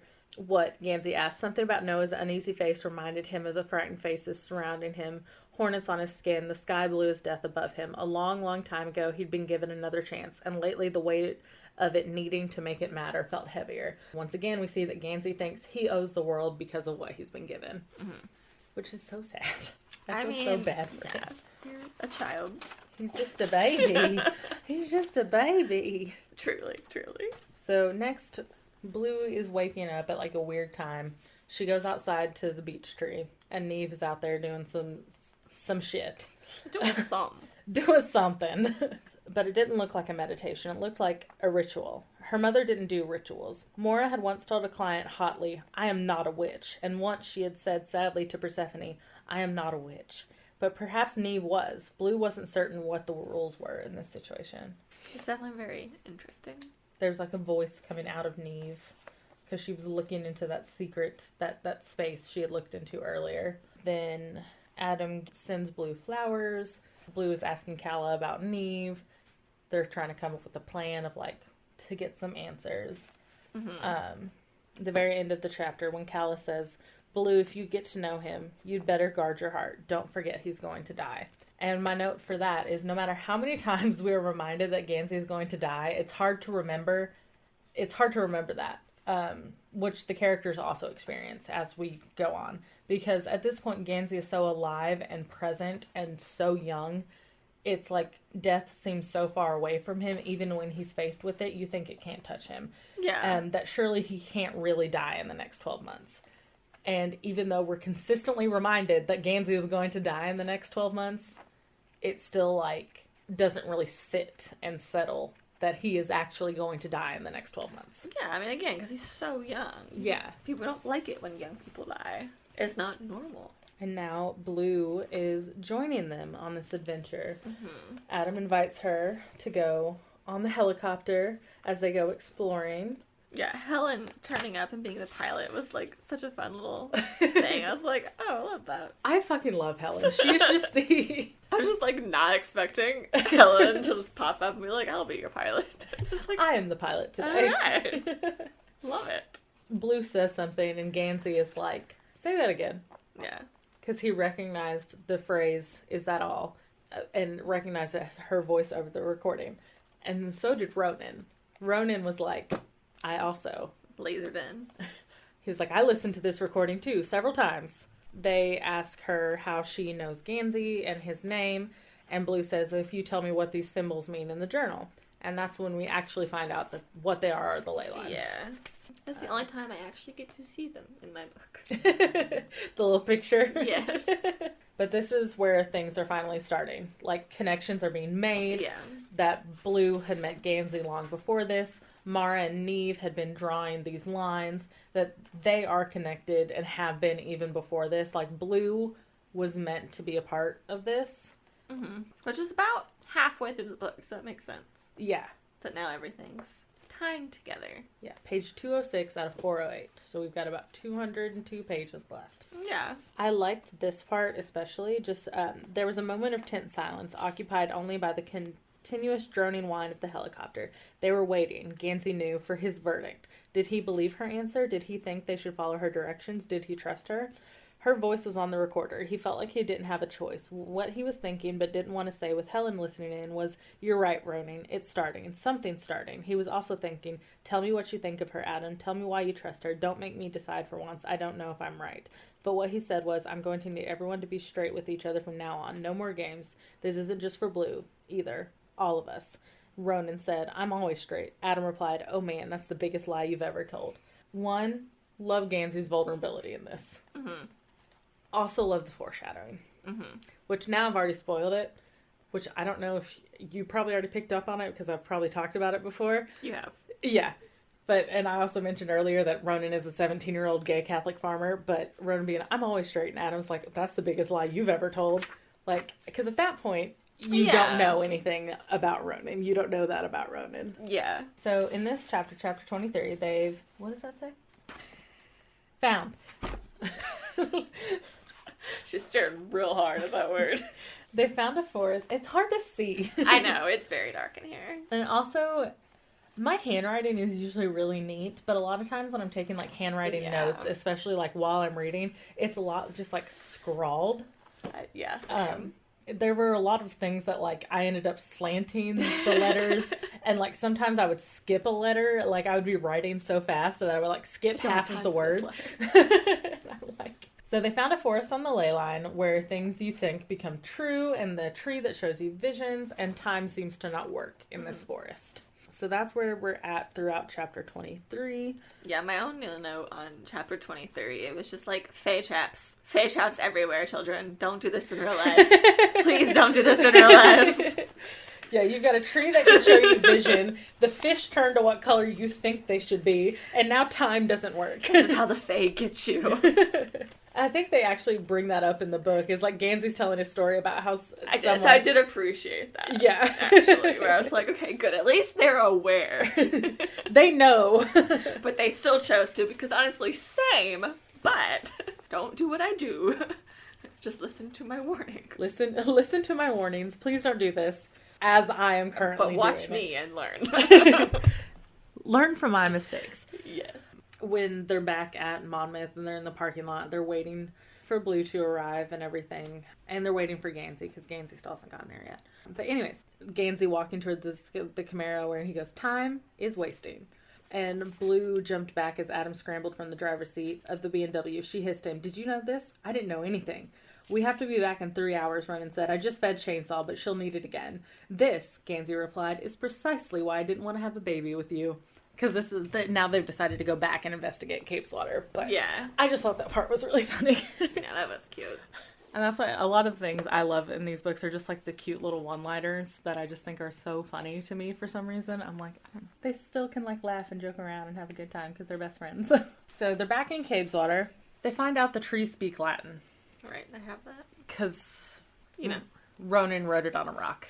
Would you like to elaborate? Because I didn't have any notes on that. I just had any. No, all I wrote was page 250, the trees speak Latin, just because I imagined I've heard that quote before, so I knew it's like a fan favorite fandom thing. So I was like, oh, I've heard this, but now I know what it pertains to. Yes. So I was like, okay, now I understand. And when you gave me those little tea thing, like the loose leaf tea steepers, when I took a picture to send you of me using the little rubber duck as like... Yes, it was on your mug. It was on my mug that said the trees speak Latin. So I was like, I've heard that like saying before, and I was like, oh, okay, great, it's here. Yes, it's here. This is how it is. The trees speak Latin. The trees speak Latin. Naturally. More Fae propaganda. Yes, and it's all because Ronan wrote it on a rock. And I also just love that Adam recognized Ronan's handwriting. Yeah. And, like, it's like, Ronan was like, I wrote a joke in case I didn't recognize my own handwriting. And Adam was like, that's what was so unsettling, is like, that's why it looked familiar to him. It's Ronan's handwriting. I love that they can recognize each other's own handwriting. Yeah, I would not be able to recognize anyone's handwriting, I gotta say. I can recognize yours. And I could recognize Morgan's. From, like, typing and stuff at work, From work, I could recognize Morgan's, yes. Hers was very... Morgan's is very distinct. Very Morgan. But a lot of people would say... And I can recognize yours, of, like, in that sense. But I'm just, like, if I had to choose, like, my group of friends, I don't know. A lot of people got mine and Brenda's handwriting mixed up, which always was wild to me, because mine and Brenda's handwriting looked nothing alike.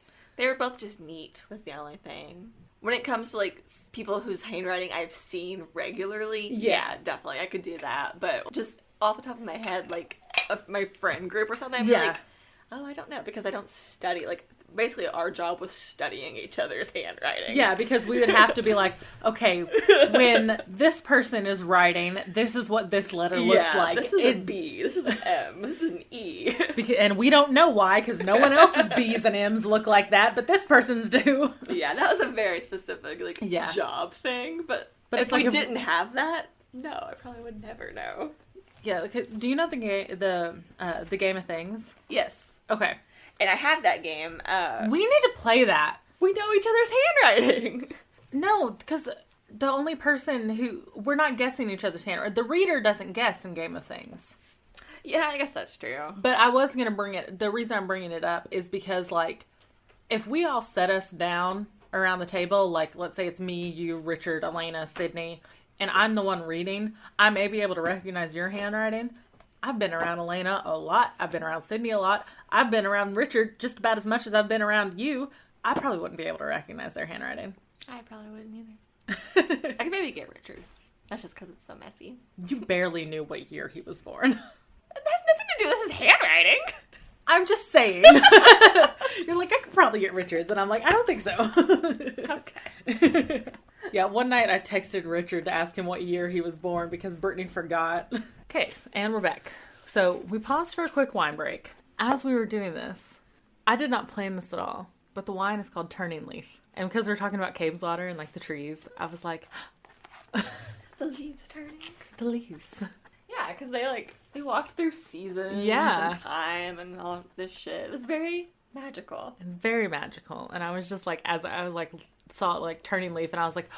That is true. I was like, I themed it without even realizing. It's just always there in your subconscious. I'm always thinking about caves water. Have you ever had a dream about the Raven Cycle? Where anything bled into your dreams that you can think of, or ever interacted with any characters, or been to the places? Because I know I've definitely done that with things that I love. I know I have.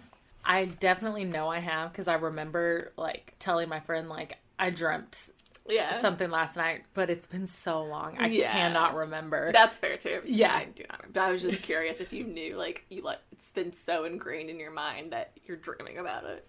I will catch myself sometimes if I'm just on a train of thought. The next thing I know, I'm thinking about the Raven Cycle, and I'm just why? I'm how did you get here? Hey, I get that. I mean, it's nice to love things. And if there's one thing I love...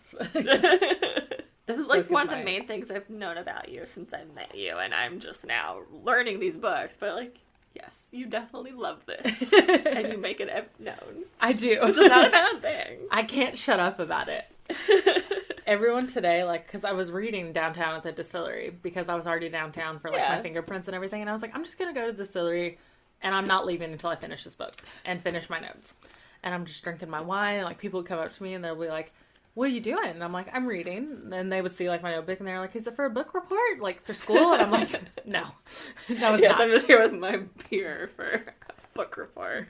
Which I guess you could be, but I don't think I've ever heard of colleges where you have to do a book report. No, not unless you're an English major, a classic literature major even then, or something. Not in notes like this. Yeah, no, I would be having to write an official thesis paper about it.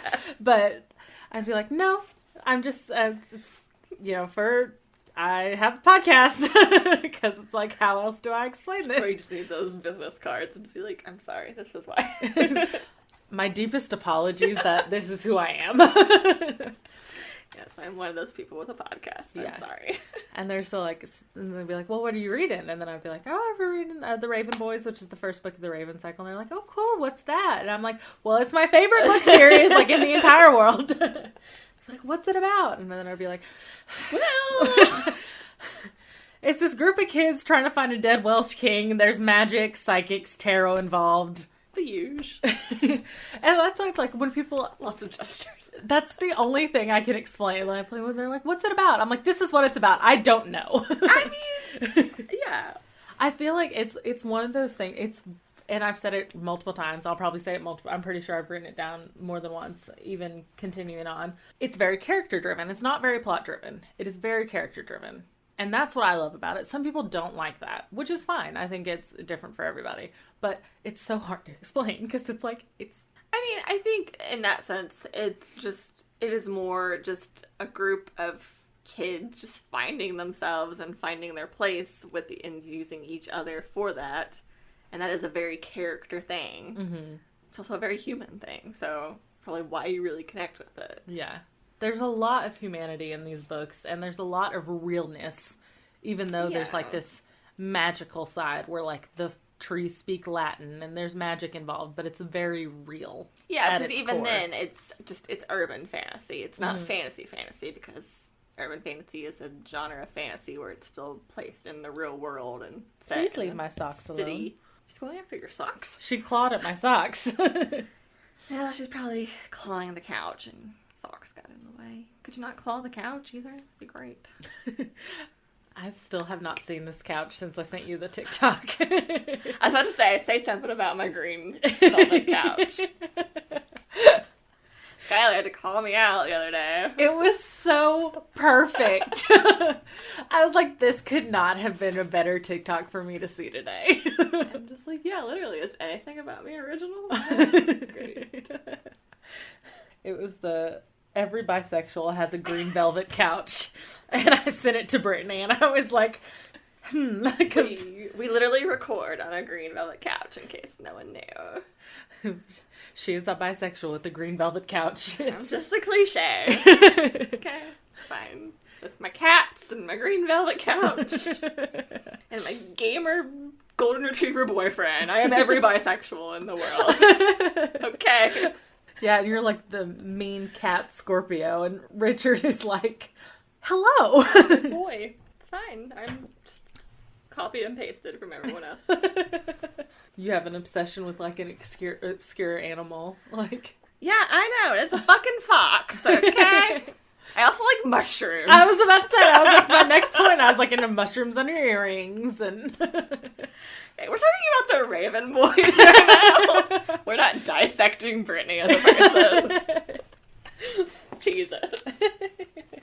Okay, well, anyways, they find out the trees speak Latin because Ronan wrote it on a rock. Right. So now they're communicating with the trees. Ronan is speaking to them because he speaks Latin, and Ronan's, like, translating for them. And Gansey is like, oh man, I wish I paid more attention in Latin, but I was always better at French. I think you've definitely told me this before, but this is a big proponent of you wanting to learn Latin. Yes. Right? Okay. Absolutely. Yes. Okay. 1,000%. I definitely thought that I knew that. And for by sure. big proponent, I mean the reason. Because I have always thought, like, Latin was cool and interesting, and it's used a lot in, like, fantasy stuff. But I just, I think I knew that this was yours, like, reason. Yeah. It's like, because Excelsior is Latin for onward and upward, which Gansey says in this book. And one of the things is Tamquem alter idem, which I'm not going to say anything about because it's kind of a spoiler. Okay. But it translates to, it's like a way to say I love you, but it means as an extension of oneself. It's like, this person is my second self. Okay. So, yes. And now he's translating, and it's like, Adam's like, do you think Gansey's Latin is that good? It was your handwriting on the rock. The trees hissed again. Ronan's eyes darted to Blue. They said they're happy to see the psychic's daughter. Me, Blue cried. The trees hissed a reply, and Gansey repeated the words. I don't know what that means, Ronan said. They're also happy to once more see, I don't know what that word is. Grey Warren? If it's Latin, I don't know it. Ronan, whispered the trees. Ronan Lynch. And that is also foreshadowing. I figured, yeah. The name Grey Warren. So the trees, Cave Slaughter, and their relationship to Ronan, Blue, the ley line, is one of the most crucial parts of the story. This part in itself foreshadows a lot, not only with this term, the Grey Warren, but as you see the trees' connections to the Grey Warren, there's so much, like, foreshadowing just in this little part right here. I mean, that makes sense with how much people have latched on to the saying, the trees speak Latin. Yeah. So, which is telling for...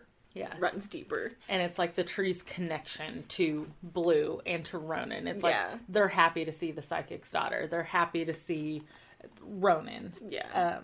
It's like, I figured, it's you. but I have no idea still. Yeah. It's you, Gansey said with wonder, his skin creeping. Ronan Lynch, they said your name. It's you they're happy to see again. Mm-hmm. Again. And then they're, like, talking more, and it's like they're seeing each other again because I was already dressed with the rock. Like, here, time is circular. And a lot of things in this book goes back to time being a circle. Psychics don't predict or see the future. They see things They just happen to see further along the circle than other people. Like, everything is saying that time isn't linear. Yeah. Which I think is a really cool concept. Like, dissecting the concept of time and different ways to think of the concept as time, and thinking of time as like a circle rather than a straight line. Oh, yeah. I always find time stuff fascinating. Yeah. And then I can't think about it for too long, because then I get a little bit Freaked existential. Yeah. And then I start to get freaked out a little bit, and I'm like, oh no. That's fair. But yes, no, I love time stuff. It's always really fun. So I like it when people explore it. So the next thing is, like, the trees directed them out of Cabeswater. So they were walking through the seasons, but the trees were telling them how to leave, you know, go past the sycamore. And then they get to summer, which they did not see summer coming in. Mm-hmm. And when they get to summer, they find a red Mustang set in the trees with a mummified hamburger that's been there for ages. Yeah. Just this red Mustang. Not that this has anything to do with anything. I drive a red Mustang. Is this why? No. It's because my dad bought a red Mustang and my car sucks, so now I get to drive the red Mustang. Anyways, they find this Mustang and they're looking through it, and Noah is retching, but nothing is coming up. So Ronan's checking on him, Blue is checking on him, and there was a dowsing rod in the trunk, and they were like, but that means someone else was looking for the ley line, and like this was their car. Yeah. Adam notes that whoever was doing this decided that the ley line was more important than their car. But because of everything going on with Noah, they decided to just go ahead and leave because Noah's struggling, and they don't look into it anymore. Mm-hmm. Now, the red Mustang and Noah's seemingly unrelated reaction to it is good foreshadowing, too. Yeah. Because at this point, you read about a red Mustang, and then Noah is retching in the background. And those two things seem very unconnected. Yeah. And I love how this book has two things happening at the same time. Like with Ronan dreaming chainsaw, and waking up hearing the ley line whispering, and then Noah throwing up, and then finding the red Mustang. Yeah, it's like all very interconnected. These two things are happening at the same time in the book, and they seem very, very unconnected. But then it goes back later on to connect those two things, and I'm like, yeah, it's always everything makes sense. Yeah, when the puzzle pieces fit. What is your deal? Go eat your food. She's playing in the curtains now. Mochi's going on the attack. We're not. And Brittany's like, no, not today. She also needs to be fed every 3 hours. This is precisely why I didn't want to have a baby with you. Kids. Didn't pull you out of my dreams. I mean, I might have, actually. Me and Mochi have a weird connection. She's your familiar. I think she is. She stares at me a lot. She just stares at everything. And then chapter 27, Gansey is calling 300 Foxway, and Blue is getting ready to go walk dogs. And then Maura calls to Blue from the other room because she wants to speak with her before she goes to walk dogs. She finds Maura, Calla, and Persephone drinking screwdrivers. Love it. And for the YouTube, when we do our bonus videos, I want us to either be drinking screwdrivers or Long Island iced teas. Screwdrivers sound cheaper to make. Yes. Because a Long Island iced tea has fucking everything in it. Yeah, it has like, triple sec, vodka, rum. It has everything. It has all the things. And I also don't know how good that will be for recording purposes. Oh no, we will have like 2 and we will corrupt the footage somehow. But I do like screwdrivers and I do make them. Yeah, sometimes I just don't even make screwdrivers. I just buy them once it's in the bottle. I've never done that. They're fine. I mean, I figured. They're fine for bottled alcohol, but if I'm drinking bottled alcohol that's like bottled cocktail alcohol, it's because... It's what it is. Yeah. It's what it is. I know what I'm getting into. Did I miss the Long Island iced teas, or has that not happened yet? That's not happened yet. Okay. I'm pretty... Like, they make like Manhattans and like... Yeah, I mean, I know there's been some, but the screwdrivers I definitely enjoyed, because Blue is like, it's not even... Or the time, like, she pointed she's like, out. It's a Sunday. Yeah. I was like, it's only 10 o'clock. Yeah. Yeah. It's like, I love that. And then Cal is like, it's a Sunday. What else we would do? What else would we do? And then Blue, which I was like... Literally, we record usually on Sunday. We do. We always be drinking on Sundays, guys. We are drinking on Sundays. And one it's our Sunday... religion. One Sunday, we drink $5 vodka at 10 a.m. Yeah, so, like, relatable. We are here. We are Calla, Mara, and Persephone, okay? Blue said, I have to go walk dogs. Mora sipped her screwdriver, made a wild face. Oh, Persephone, you make these with far too much vodka. And I went, me too, Persephone. Again, you gotta love Persephone. I was like, if my making of our Moscow mules and our lemon drops and our are any indication of how much vodka I like to put in my stuff. You should be liking the vodka. I feel like me and Persephone are connected in this way. And then on the next thing, Mora's talking to Blue about how she's been sneaking off to see the boys, and, like, Mora has known, like, it... Right, because she, like, wasn't supposed to be. Yeah. She's supposed to stay away from those Raven boys. But yes, and then it's, like, they're talking about, like, the car, and how, like, Mora doesn't like her getting in a car without airbags, and Blue was like, our car doesn't have airbags, and Mara was like, yeah, but you take your bike.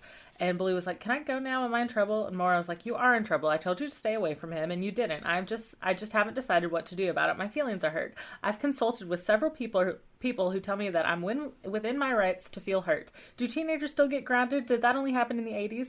I'll be very angry if you ground me, Blue said, still wobbly from her mother's unfamiliar displeasure. I'll probably rebel and climb out my window with the bedsheet rope. Her mother rubbed a hand over her face. Her anger had completely burned itself out. You're well into it, aren't you? That didn't take long. If you don't tell me not to see them, I don't have to disobey you. This is what you get, Mara, for using your DNA to make a baby, Calla said. And I was like, I love this part. I love Mora and Blue a lot. Like, Calla always makes me laugh. And then Persephone's advice on the next page, where she was like, Mara was like, Persephone, do you have anything to add? And Persephone was like, I have nothing to add. But after a moment of consideration, she added, if you are going to punch someone, don't put your thumb inside your fist. It would be a shame to break it. Very good advice. Very good advice for everyone. Persephone. Don't punch like this. Punch no. Like this. Yeah, if you punch like this, that force... You are going to break your thumb. Yeah, that force of you hitting that thing with your fingers is going to snap your thumb. Yeah. Don't ever put your thumb inside your fist. And if you're worried about, like, punching something with, like, your thumb sticking out and you're worried you're going to break your thumb, just kind of, like, wrap your thumb like this.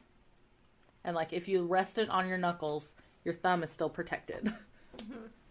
And also, if you're going to punch someone, when you hit the thing, don't stop. Because depending on how hard you hit or how hard the thing is you hit, that recoil, you could shatter your elbow. So whenever you hit something, make sure to follow through.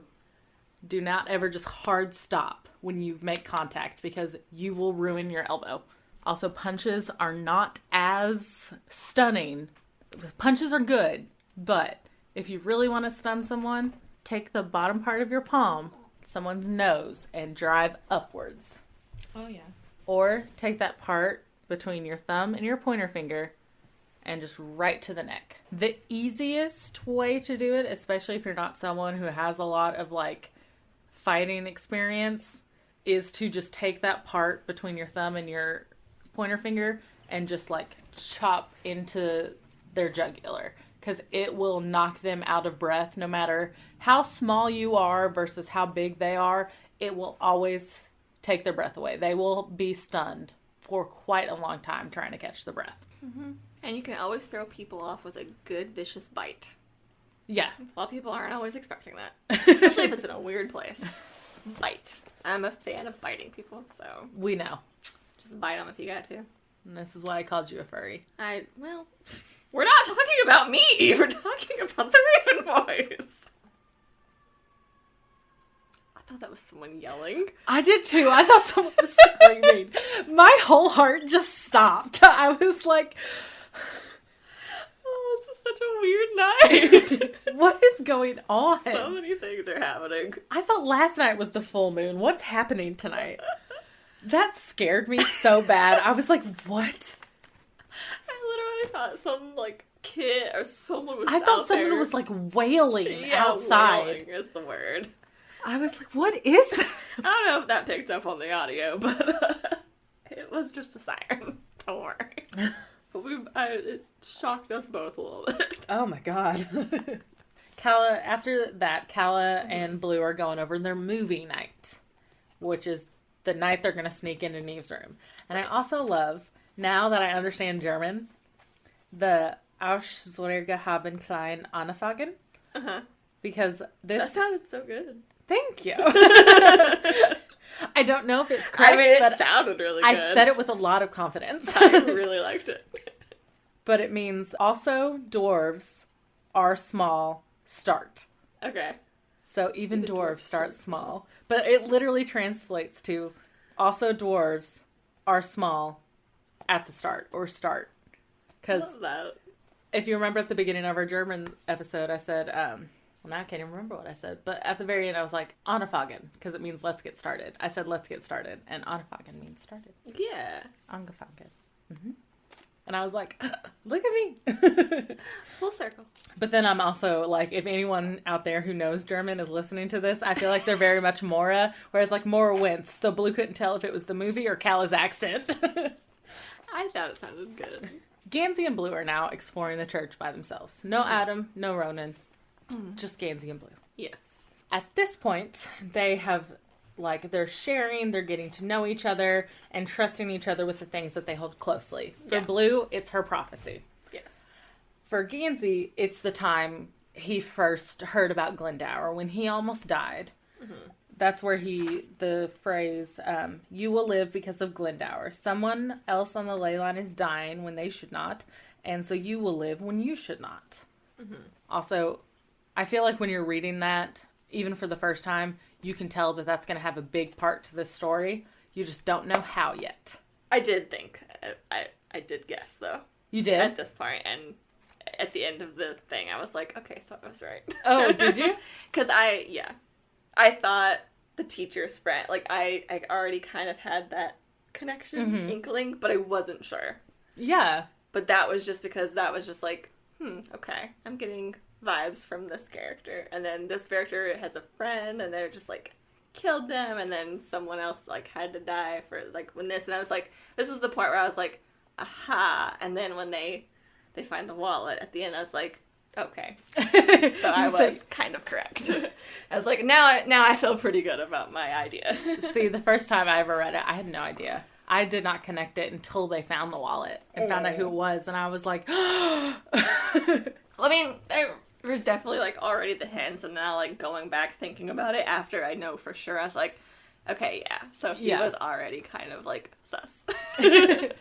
But then I didn't even realize those were his first words until you said it just now. It's like, oh, okay. Yeah. So, yeah. I mean, it's very fun. Yeah, because, like, when I read it for the first time and Noah's like, I've been dead for 7 years. That's as warm as they get. I'm like, haha. Like, I'm dead inside. Okay, like, Noah. Okay, Noah. Like, sorry, you're emo. Like, yeah. We got a Sebastian over here. But then you're like, oh, shit. Ooh. He's been dead for 7 years. He was just being truthful. It was just the truth. Spitting straight facts. It's just literally how it is. Yeah, and then, like, when he, like, showed up creepily in the back of the church, like, I was already like, okay, something's going on with this kid. Yeah, and see, and the smudgy one. I was like, why is he smudgy? And see, when I first read it, I'd never been into Ghost. Okay, yeah. So when it was like, he just, like, was in the back of the church, he was creeping in the background, or Noah appeared, I was like, it never occurred to me that he appeared. Like, it was that, and it was just already, like, how instant he clicked with Blue, too. It was like, okay, interesting. Because also, like, the spirits pat, like, I was like, oh, okay, something's happening here. And I thought that I was leaning in the right direction, but I still wasn't entirely sure. I thought it could be also something else, but then it ended up being this. And I was like, oh, okay, cool. This specific line, when Blue is talking about the prophecy, and Gansey asked about Adam, and Blue was like, no, I mean, it's like, I would just rather play it safe. And Gansey was like, well, if you killed Adam, I'd be quite upset. And I was like, this line specifically, even though the words themselves can almost seem lighthearted, like, well, if you killed Adam, I'd be pretty upset. Like, it can seem lighthearted, but you can tell for Gansey that the thought of losing Adam is, like, his worst nightmare. I mean, or to losing say, like, any of his them. voice was a little rough. Yeah. Like, yeah. And it's just so, I'm like, it's unthinkable to him. And so even though the words themselves are kind of lighthearted, like, it affects him deeply. Yeah. And then when we have the quote of, you will live because of Glendower, this is it. This is the line. This is the reason for who Gansey is now. his second chance, his direction, or his purpose. For him, he's now been given a second chance because of Glendower. Yes. And Gansey's whole thing is he has to make his life count because he has been given these privileges, and he has to give something back for what he's been given. Or at least that's how he sees it. He sees it as he has to give something back. Give and take. And now that he has had a second chance at life because of this Glendower, and that he is only living because someone else is dying, it's even heavier on him, and that he feels like he owes the world everything that he's doing. Which is a lot for a 17-year-old. Yes, it is a very heavy weight for him to put on his shoulders. And I'm like, you poor baby. And it's also another connection. You know, Noah's living in their apartment. Gansey's only alive because of Noah. Mm-hmm. As they keep looking, now they have found Noah's body. Mm-hmm. They have found his bones. They saw his Aglenby sweater. Mm-hmm. And they found his wallet that said, Noah Cherney. Gansey calls Adam from work and, storms into the apartment looking for Noah. Mm-hmm. He's like, you're a ghost. You're dead. You're really dead, aren't you? And Noah's voice was plaintive. I told you. And I'm like, he did. He did tell them. His first words were literally, I've been dead for 7 years. I mean, he's not wrong. He's not wrong. After that, they were back with Blue, and, Neve is there in the kitchen. And I want to read this last page 284 of chapter 30. I don't know if your last page cuts off the same place mine cuts off. I'm starting at, she had made it only a few steps when Neve. Oh, yeah. It is the same. And I just want to read this just because I think it's very fascinating. The whole page? Yeah, just this whole last page. Okay, that's fine, because that's 92. I have that also. Okay. Do you want to read it, or would you like to comment on it? My only thing was just something about Neve, so, okay. I mean, it's not a big thing. So she had made it only a few steps when Neve said to her back, you're looking for a god. Didn't you suspect that there was also a devil? Blue froze in the doorway. She turned her head, but didn't quite face Neve. Oh, I haven't been poking around, Neve said. What you're doing is big enough for me to see while I'm looking at other things. Now Blue faced her. Neve's mild expression hadn't changed. Her hands were kept around the mug. Numbers are easy for me, Neve said. They came first, really. I could always pull them out of thin air. Important dates, telephone numbers, they're the easiest. But death's the next easiest. I can tell when someone's touched it. Blue clutched her backpack straps. Her mother and her friends were strange, yes. But they knew they were strange. They knew when they were saying something weird. Neve didn't seem to have that filter. She replied finally. He'd been dead a long time. Neve shrugged. There'll be more before it's done. Lost for words, Blue just slowly shook her head. I'm just warning you, Neve said. Watch for the devil. When there's a god, there's always a legion of devils. My one quote on this whole page was just I aspire to be as creepy as Neve when I am an older aunt to my niece. Yeah, I just want this vibe. Because she's so many quotes you could pull out right there. Just wait till your niece is 16 years old. And I'm just gonna cosplay as Neve. You're just in your sister's kitchen while you're visiting, and she walks in, and you're like, You're looking for a god. Didn't you suspect that there'd also be a devil? I mean, I would, and my niece is so weird and creepy herself. She'd probably play right into it. She'd probably end up freaking me out. And your sister would just be in the other room like, what the fuck are they doing? Sister would be like, well, I'm gonna open this bottle of wine. Brittany's got this. That's her kid now. Now they have a day off from school. Adam is hanging out in Monmouth because Gansey is at his mom's house for the birthday. Ronan is locked away in his room, grieving Noah. Mm-hmm. Because Noah and Ronan, I feel like you don't see it a lot in this book, at least until you get to the end. But Ronan loved Noah. Ronan and Noah were really, really close. So he is, grieving Noah in his own way. I mean, I feel like the whole thing about Ronan is he's supposed to be the prickly one, but you see glimpses to where, he's the most emotional. Oh, yeah. So, that tracks, yeah, for sure. He is definitely, the tough exterior, soft relatable. Interior. Yeah, tough exterior, soft interior. And then Declan shows up. Mm-hmm. Declan is here. Mm-hmm. Declan didn't step back, his chest pressed into Adam's arm. Adam knew only this. There was no way that Declan could speak to Ronan right now. Not if Ronan had been drinking, not if Declan was already angry. Without Gansey here, there was sure to be a fight. That was the only thing that was important. You're not going to fight me, are you? Adam asked, as if he wasn't nervous. I thought that was Ronan's thing, not yours. It worked better than Adam could have imagined. Declan immediately fell a step back. again, just an important part that dives into the characters. But in this, we find out Ronan's about to get kicked out of Aglenby. Yes. Because he has not been going to school. He has not been turning his stuff in. Which, adds up. And I think as you, like, even now you can already kind of see why probably he's not going to school and why he doesn't care about school. But it explicitly states it later on. Like, why would Ronan be wasting his time at Aglenby if he can literally create whatever he wants out of his own head? Yeah, I mean, fair. So, yeah. So then Adam calls Gansey, even though Adam was like, didn't want to call Gansey and just let it happen so Ronan would face the consequences of his actions. Because this whole thing, Gansey is constantly trying to fix Ronan and bring the old Ronan back and get Ronan to do what he's supposed to do, whereas Adam's just like, Ronan's gonna fucking do Ronan. Yeah. And we can't control him. And Adam's whole thing is about control. He doesn't want Gansey controlling him. He doesn't want Gansey controlling Ronan. He thinks Ronan should just be allowed to do his own thing, whereas Adam should be allowed to do his own thing. And just like... Yeah. Because he's very much... Freedom. Their own, each person's own autonomy. That is all Adam. Yeah. That is Adam's main thing throughout this whole series. Which comes into play at the very, very end. But anyways, he does decide to call Gansey. Mm-hmm. Then there was this part that I wanted to read. Gansey has always felt as if there were two of him. The Gansey who was in control, able to handle any situation, able to talk to anyone, and then the other, more fragile Gansey, strung out and unsure, embarrassingly earnest, driven by naive longing. That second Gansey loomed inside him now, more than ever, and he didn't like it. Whereas I was like, I love this Gansey in particular. Gansey may not like that Gansey, but that Gansey is my favorite Gansey.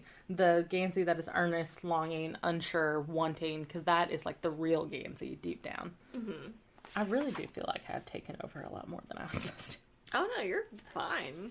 But he calls Mr. Pinter and basically bribes the school into not expelling Ronan.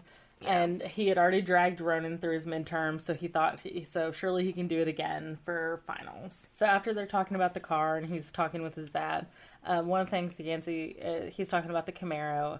A car was a wrapper for its contents, he thought, and if he looked on the inside like any of the cars in this garage looked on the outside, he couldn't live with himself. On the outside, he knew he looked a lot like his father. On the inside, he sort of wished he looked more like the Camaro, which was to say, more like Adam. And which is very good insight into who Gansey is once again. Like, Adam wants to be more like Gansey.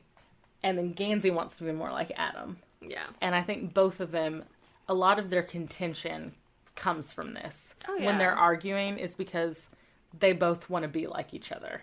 We have more of Adam once Blue gets to, like, the apartment and they're looking through stuff and, like, hanging out. Blue asks if Adam lives at Monmouth. And Adam shook his head, his eyes on the spread of Henrietta outside the windows. Gansey would like me to. He likes all of his things in one place.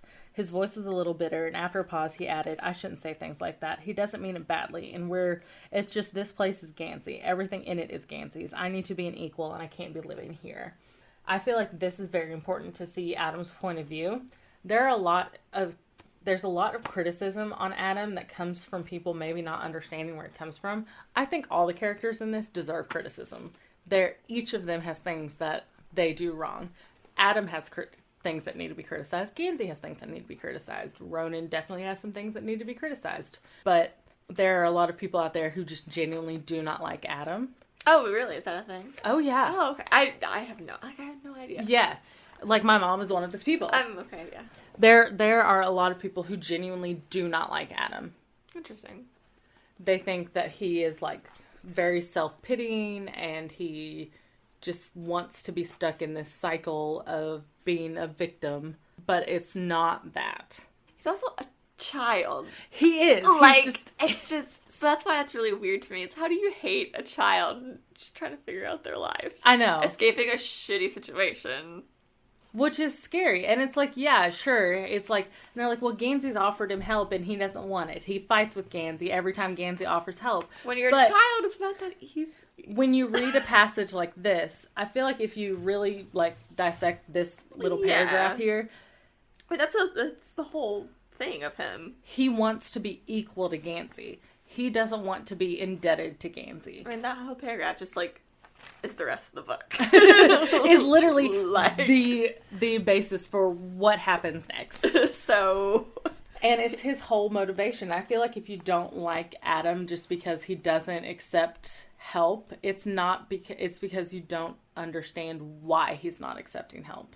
And it's like, and if we can forgive Gansey for feeling like he owes the world because of his second chances and his privileges, I feel like we can forgive Adam for feeling like if Gansey helped him, he would owe Gansey. I was about to say, if you're whole thing about Adam, it's just like he's too self-pitying. Gansey is the same way, but like with the universe giving him life. Like they're just parallels of each other. Yeah, Gansey and Adam are like... It's like any character where there's like two people who want, like, it's... I'm playing Persona 5 again right now. If you know anything about that, it's Joker and it's Akechi. Two rivals, but they are the same. And, like, it's a whole thing. People who hate Akechi, I'm like, no, you don't because you love Joker. They are the same person.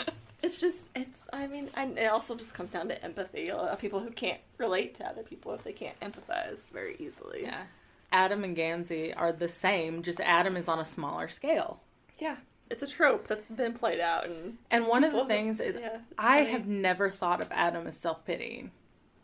No, I mean, it's just... I feel like he is someone who knows his situation is shitty, understands his situation is shitty, and knows that he has to get out of there, but he wants to do it his own way. Yeah, and also that he maybe isn't sure how that is yet because he's 17. Uh-huh. He shouldn't have to make any decisions like that because he is a child. Like, so it's really weird to hear that people hate this character who is a child, who is supposed to be protected. Like, it shouldn't even be an issue, but it is. You hate him for that? That's really weird. Yeah, I don't understand why people hate Adam, and it's like... Sure, he makes, like, maybe some not great decisions, but I'm feel sure like all of them do. They all do. They all are flawed characters. There are things later on in the book that they'll say something. They were joking around about Henry, who we have not met yet. Henry shows up in, like, book 3, and he's really important in book 4. But they make a stupid joke about the fact that he's half Chinese and half Korean or something. Mm-hmm. And they make, like, a stupid joke about, like, him being, like, half whatever. And, like, it's a stupid joke. Yeah. And they're 17-year-old private school boys. Yeah. And it's like, yeah, it's shitty and yeah, it sucks. But then they don't make a joke like that again. And because Blue, you could kind of tell when Blue heard it, she was like... Yeah. And it's like... These characters are flawed. They're supposed to be flawed. They need to be flawed. Yeah. I mean, they need to have issues. You have to grow as a person. And it's just like, and I feel like if you are still hating Adam, and it's like, yeah, he fights with Gansey whenever Gansey offers to try and help him or offers him to move into Monmouth. But this is why. Yeah. Because he doesn't want to owe Gansey. He sees Gansey as a friend and as one of his best friends. And he thinks Gansey is looking at him like he is a self-pitying, broken puppy who needs to be saved. Yeah. And he doesn't want Gansey to look at him like that. And I think that's very fair. I mean, yeah. I also think that's obvious, but that's just me. Well, apparently it's fucking not. And I probably wouldn't have gone on this as long of a rant. I probably would have just made my point and then moved on. No, you're fine. But I asked the question. I was like, people hate Adam? Like, that's news to me. I didn't know this was a thing. Well, after my mom said what she said, I'm like, really? I mean, maybe that's just because it just seemed legitimate to me. I don't know. I just was like, okay, yeah, I get it. And it's like when people... There are people out there who don't like Ronan. And I'm like, okay. And there are people out there who don't like Declan. And I'm like... You're like, give me a good reason why. Okay. And it's just like, I don't understand how people can like...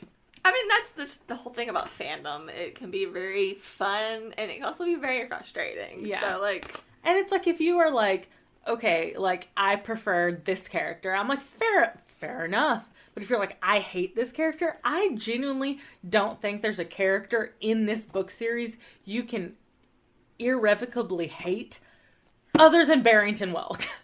Even then, I don't know if I hate him. But yeah, it's just like, so far, like, I'm only on book 1, but yeah, there's no one I, like, despise. Yeah. But on the flip side, I haven't really fallen in love with anyone yet either, except for Chainsaw. So Chainsaw is the most important person in the stories. And the psychics, like, that is right now where my heart is. So yeah, but like, no dislike, really. Yeah. So it's interesting. Oh, just after they're looking at each other through the stone, and Adam calls her pretty, and Blue goes, I like it when you say things like that. Adam asked, but what? I didn't say but, you meant to, I heard it. She looked at his face, fragile and strange under the bruise. It was easy to read him as shy or uncertain, she thought, but he really wasn't either. Noah was, but Adam was just quiet. He wasn't lost for words, he was observing. Mm-hmm. And I love that part. I love that part about Adam. And I think that's one of the things I like about Adam so much is because I am also a very quiet person. Like, I know I have a podcast where I don't shut up literally ever, but like in my day-to-day life, I'm very quiet. Mm-hmm. Unless I'm really close to you. And then I talk a lot. But I like Adam a lot. Okay. We're going to skip forward some. Now they're all talking. Noah's there because Noah was able to use Blue's energy. So they are talking, and then I just wanted to read this passage of like Noah shut his eyes. He still held the carved bone loosely in his other hand, rested palm up on his topsiders. I can remember my grades, the date on them. 7 years ago. 7 years. The police had been right. They were talking with a boy who had been dead for 7 years. The same year Gansey was stung by hornets, Adam said. Then he said, you will live because of Glendower. Someone else on the line is dying when they should not, and so you will live when you should not. Adam is connecting the dots. Mm-hmm. Which, at this point, you know, like, we as the reader are like, we've connected these dots. Yeah. But now Adam, resident genius, is now connecting these dots. Yes. And so they are asking him more questions about, like, the sacrifice and what happened and who did it and, like, what was going on. They're wanting him to tell them who was the one who did it. Mm-hmm. And Ronan was like, seriously, man, spill it. I'm not asking you for notes. I'm asking you who smashed your head in. When Ronan said it, there was something angry and honorable about it. But it was anger that included Noah, too. That somehow made him culpable. There was humiliation in his voice, and Noah answered, we were friends. Adam said, rather more ferocious than he'd been a moment before. A friend wouldn't kill you. And I think it's very important that Adam said this line. Adam, who comes from an abusive home where the people who are supposed to love him unconditionally instead hurt him. Adam, whose worst nightmare, shown to him by the vision tree, was Gansey, his best friend, his brother, was dying in pain because of Adam. Right. And I think it's very important that Adam is the one to say a friend wouldn't kill you. Oh, yeah. So we're on chapter 33. Gansey is leaving his parents' house. Yes. His pig breaks down on the side of the road. He wants to call Adam, but he has no signal. But, like, Adam is the person he wants to talk to right now, more than anything. The breeze through the open window scented the interior of the car with leaves and water, growing things and secret things. More than anything, Gansey wanted to spend more time in Caveslaughter, but class would take up too much of the coming week. There could be no cutting for either of them after the talk with Pinter, and after school he had to drag Ronan through his homework. The world was opening up in front of Gansey, and no one needed him, and Glendower seemed like a possibility again. But instead of going out there and seizing the chance, Gansey had to babysit. Damn Ronan. The light turned green. Gansey punched the accelerator so hard that the teal squealed and smoked. The pig exploded off the line. Damn Ronan. Gansey punched his way through the gears fast, fast, fast. The engine drowned out the pound of his heart. Damn Ronan. The needle climbed on the speedometer, touched the red warning area. I love seeing frustrated Gansey as well. These parts of Gansey that he is only with himself, like not even with his group. Like he's only them when he's only this when he's by himself. Now the pig has shut down because he's been pushing this 1973 Camaro that already has a fucked up engine and has fucked up everything. This car is a shitbox. And he just pushed it to its, like, speed limit almost. And so now it is broken down on the side of the road. Yes. And then someone stops. And it is Welk. And he has a gun pointed at Gansey. Yeah, just no chit-chat. Just guns blazing. Give me your phone and the journal. Now, we know that Welk has killed Noah. Mm-hmm. Adam has figured out that Noah is dead because of... He's pretty much figured out that it was Welk. Yeah. But Gansey is just now finding out that Welk is the one who... Hey, you're back. He's like, oh shit, you're the one who killed Noah. Yes. Because Welk is like, 7 years, and now the police are calling me. I was safe for 7 years. And then after all of this, and like, Gansey manages to get away, Welk still has, like, his phone and the journal, and but Gansey manages to still be alive and is able to get away with the gun. Which is the important part. Which is the very important part. And now we're at 300 Foxway. They're going through Neve's things. And now we find out that Neve's real intentions, she is there because Welt called her. Yes. All coming together. All coming together. Now everyone is at 300 Foxway. Yes. Neve showed up early. Neve and Mara came back early. Now the boys are there. The kitchen was quite full. The kitchen was quite full.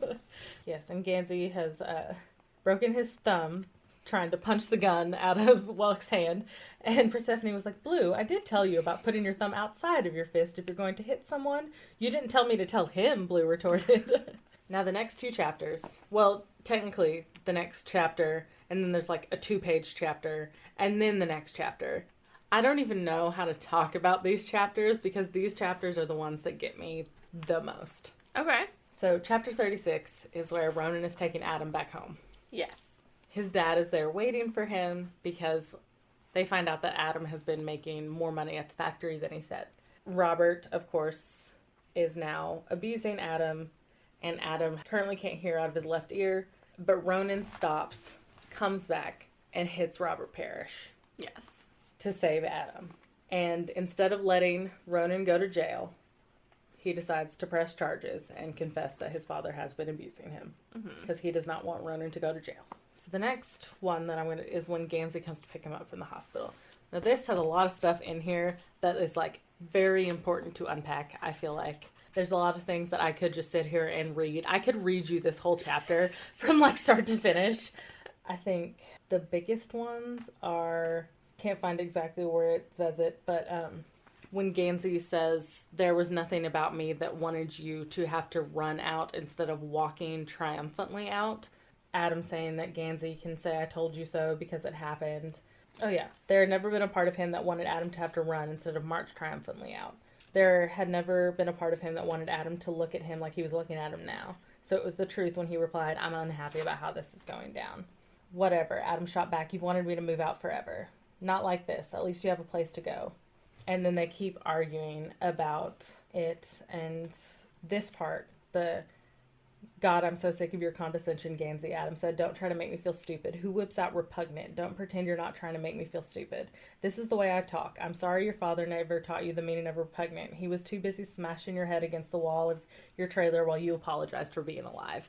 That part hurt my heart so bad. Yeah. Both of them stopped breathing. Gansey knew he had gone too far. It was too far, too late, too much. Adam shoved open the door. Fuck you, Gansey. Fuck you, he said, voice low and furious. Because it was once again Adam not being able to make his own choice of how he got to leave the situation. Yeah. There's a lot in this chapter. There's a lot in these last few, actually. And I focus on these chapters a lot because I'm very Adam-centric. That's fine. It's so funny because later on in the books, Mora and the Gray Man are talking, and the Gray Man says, Adam Parrish and his gang of merry men, and Mora's like, I thought Gansey would be the main character of this story, and Gray Man is like, Skylar's like, same. Like, interesting that you think this, Mr. Gray Man. I too. Also, you want to talk about a character I think you're going to love? I mean, already I'm intrigued based on the name, the title, whatever it is. I'm into it. His real name is something stupid. I don't even remember what it is, but I have never called him by his real name. Okay. I think it may be like Dale. Nah. Or maybe that's his brother's name. I do love a title, though. The Gray Man. The Gray Man. He used to be a professor in Anglo-Saxon poetry. His favorite band is the Kooks. Hey! Fuck with the Kooks. I've seen them live, bitch. The first time I read this and it was like the Gray Man was playing the Kooks, I was like, yeah, he is! Everybody should be playing the Kooks. Okay. They go back to Monmouth. Gansey and Blue are talking after she gets a phone call from Mallory, which is his old British professor friend. Yes. The one who told him the world turns out with pockets for him. Yes. They tried to perform the ritual, And his colleague made a joke about what if he just, like, his skin came off. And then his skin came off. So maybe don't joke about that.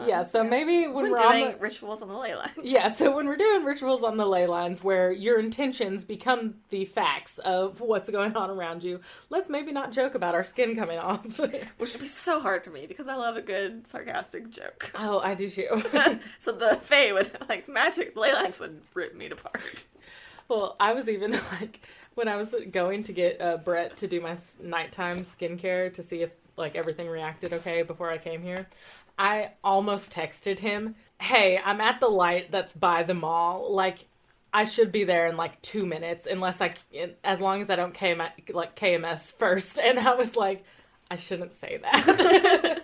Because I do joke about that a little bit, just because it makes it, when it's real, the thoughts are real. I'm like, haha, that's funny. I can trick my brain into thinking it's always a joke. And then I'm like, if I'm on the ley line, I'm gonna be dead. Real soon. Yeah, same. I just love when it's like, with force, Gansey kicked off his shoes. One flew over his miniature Henrietta, and the other made it all the way to the side of his desk. It slammed off the old wood and slid to the ground. Under his breath, Gansey said, yeehaw. He had a rough day. He did. He's had a rough day. He's had a rough day. Ronan's had a rough day. Adam's had a really rough day. He can't hear out of his left ear anymore. It's just all very rough. It's just been a bad day all the way around.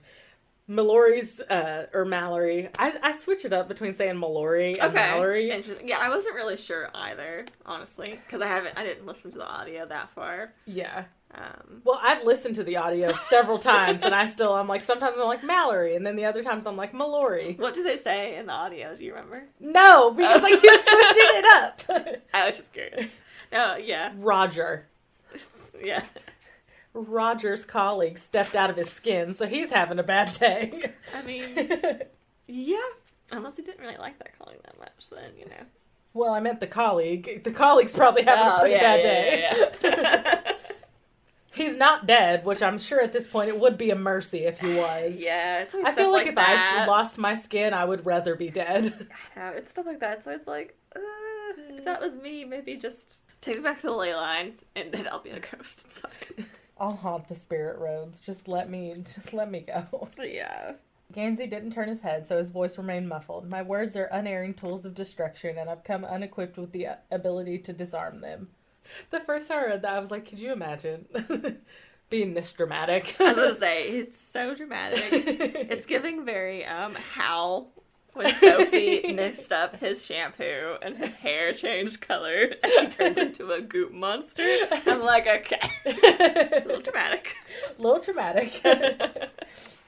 Can you believe I'm only alive because Noah died? What a fine sacrifice that was. What a fine contribution to the world I am. Once again, this is Gansey feeling like he owes the world something just for him being alive. Just for him existing. He feels like he owes the world for that.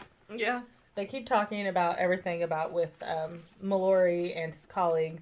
And Adam wants to wake up the ley line. Because at the meeting, Persephone said, someone is going to wake up the ley line in a couple days. Yeah. And as we know, when Persephone speaks, we all listen. Yes. We shut up and we listen.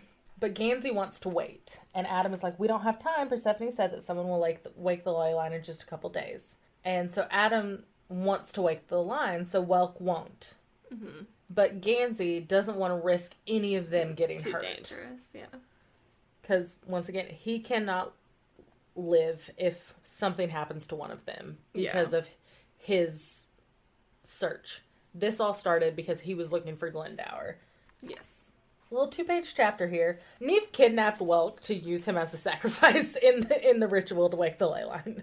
Casual, chill. Because I love how it's just like, Barrington Welk was not pleased with Neve. Yeah. She's getting crumbs in his seats. He really did just, like, bury the punchline there. You weren't quite sure where it was going. And then we were like, oh, okay. This was followed by the ignominy of him being tied up in the back of his own car. And you're like, what? Yeah. Come again. I'm sorry, you're what now? So, Blue has gone back home. Adam is also going with her, like, taking her to her home. Wordlessly, he sat beside her and then laid his head on her lap, his his face in his arms. Startled, Blue didn't immediately react, other than to glance over her shoulder to make certain the tree hid them from the house. She felt a little like she'd been approached by a wild animal, and she was at once flattered by its trust and worried that she'd scare it away. I love this description of Adam's vulnerability. Mm-hmm. Adam is very open, and I feel like knowing Adam's situation, you feel like Adam is a very vulnerable character, but when you read, like, Blue had no idea what was going on. Yeah. Adam is not vulnerable. He's very much protecting himself. Yeah, and like much just like a wild animal. Yes. And I love when books describe people as like wild animals or like a startled animal like backed into a corner. I'm just like, I don't know why, but just something like it itches that part of my brain. Scratches that part. It scratches that part. I'm like, ooh. Maybe I'm the furry. Maybe. It was Skylar all along. No, you're the one who bites people. You barked at people. So we get more of like Adam's background of why he decided to go to Aglenby, what was his driving force into, you know, getting a scholarship, putting all this work into having 3 jobs, going to a school that's very demanding. And we get more of that of his background.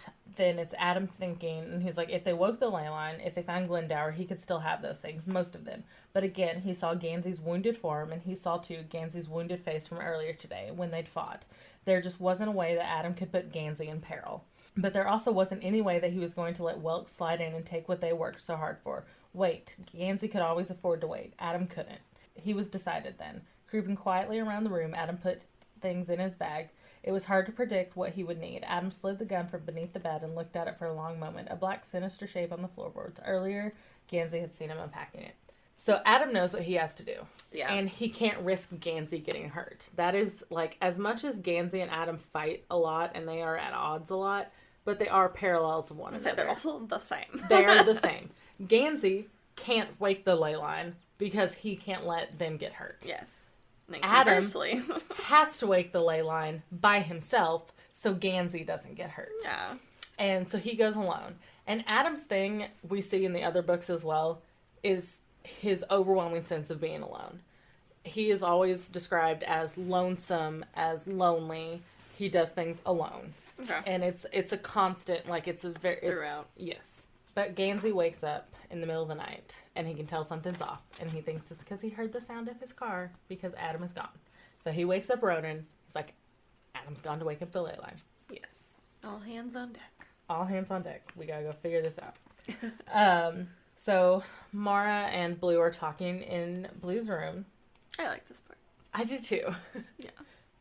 My only part for this note was, I like this part. Yeah, I mean, like, it was a nice little look at their relationship, and then just her being just like, all right, this is happening. Yeah.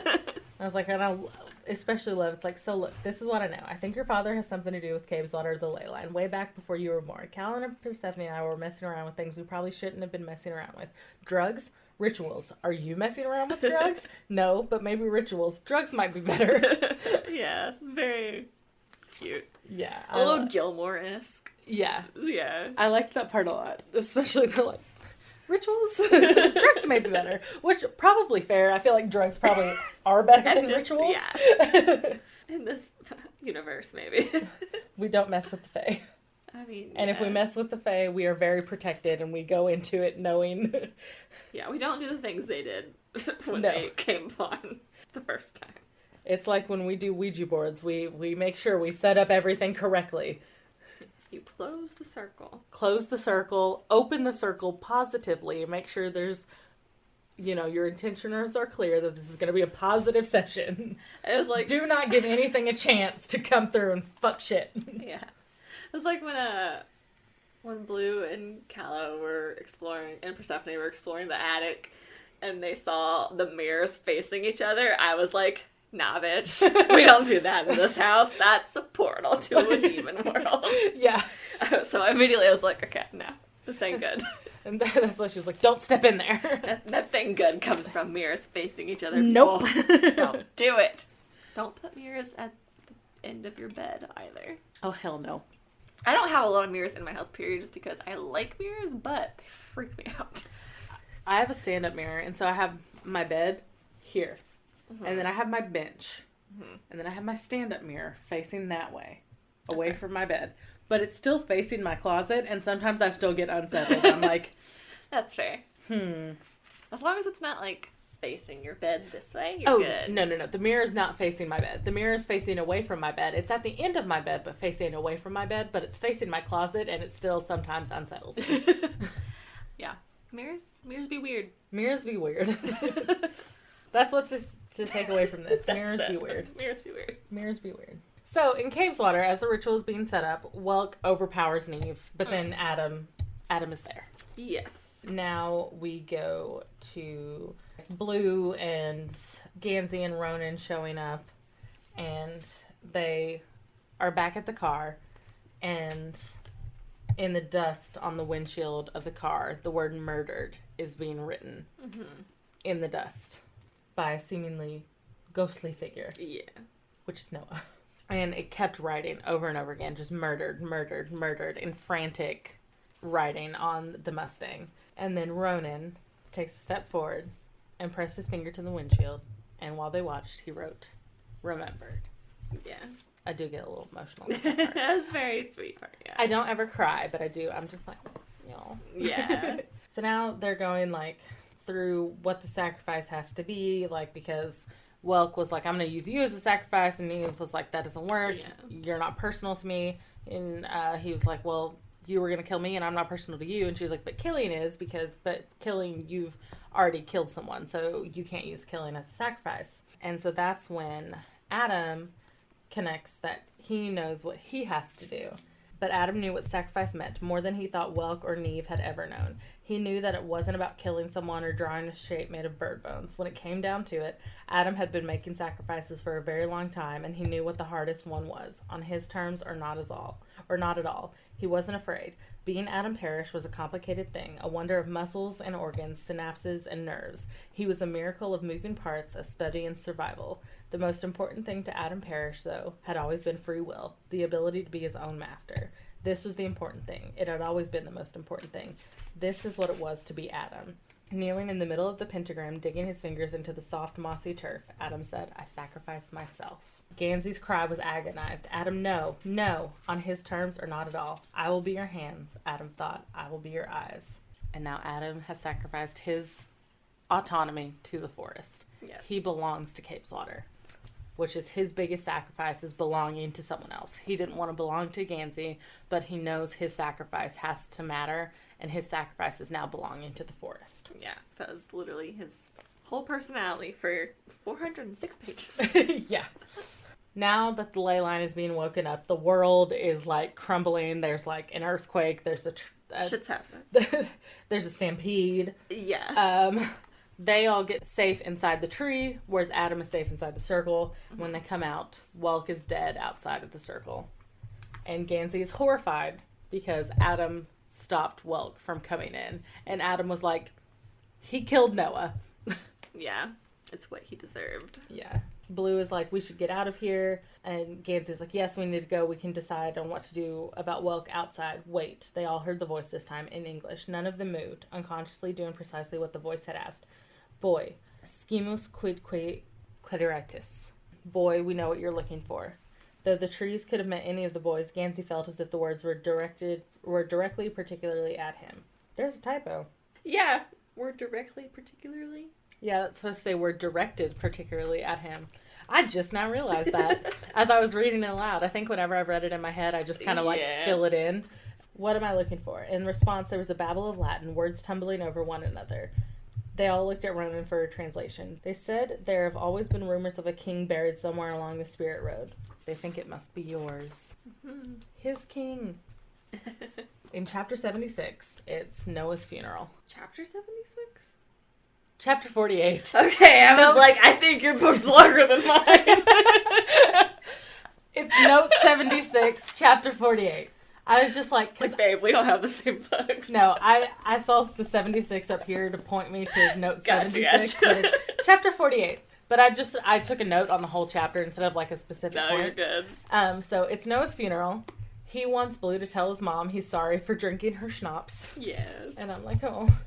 Very sweet. And then they dig Noah back up to put him back in Cave's water on the ley line. Which, like, fair enough. Very fun. Very Scooby-Doo, Scooby Gang, Buffy-esque. I like these vibes. Then you get a cheeky little last line. And which Noah, when they put his bones back in the ley line, Noah comes back and he's like, can we get out of here? This place is creepy. I'm like, Noah. And they leave the church, the ruins. And then, yes, would you like to read the last 2 paragraphs? Close us out. Paragraphs? Okay. Which we've already kind of talked about this. Yeah. Ronan, still in the ruins, looked over his shoulder at them. In the dim light of the torches, the tattooed hook that edged out above his collar looked like either a claw or a finger or part of a fleur-de-lis. It was nearly as sharp as his smile. I guess now would be a good time to tell you, he said. I took Chainsaw out of my dreams. The end. Yes. So that's when you learn about But yes, that. you definitely have the British version, because mine says the dim light of the flashlights. Oh, yeah. Okay, yeah. Yeah, torches were another thing, and then it was the boot instead of the trunk. So every now and then that one tripped me up. I was like, why are they going into their boots? Why are they in their boots? And parkway and driveway were really, so like whenever they were at the building where Gansey and them lived, it used different terminology. I was like, I have to wrap myself around where they're standing right now. I was like, is it just me? Am I the problem? Yeah. I bought the wrong version of the book, apparently. So they were like, it's in the boot. And I was like, what's in your boot? What is in your boot? Check the boot. When they were like finding the dowsing rods and all that, and they kept saying boot, and I was like, I'm so confused. So yeah, that was the Raven Boys. Are you so happy? I am so happy. Are you thriving? I am live, laugh, loving right now. It was fun. It was a fun book. What did you think? It's like, just tell me like your final thoughts. I do like it. I do still think maybe I'm a little too old for it, just to like really immerse myself. But like I said, I liked the uniqueness of like a main character, like a female like protag who's not the powerful one. That was fun. The writing I do think is really nice, and I like how everything ties together. I always appreciate good circular writing like that. Like I said, I'm not super in love with any specific character yet, so I am interested to see if I am drawn to one particular person in the future. And again, like, urban fantasy is never really my thing, so sometimes it is a little hard. Like, I wish there was a little more world building. I don't know, maybe it comes later, of like the fae, the fantasy aspects. And like Cave's Water or whatever, like I want more built on that. Mm-hmm.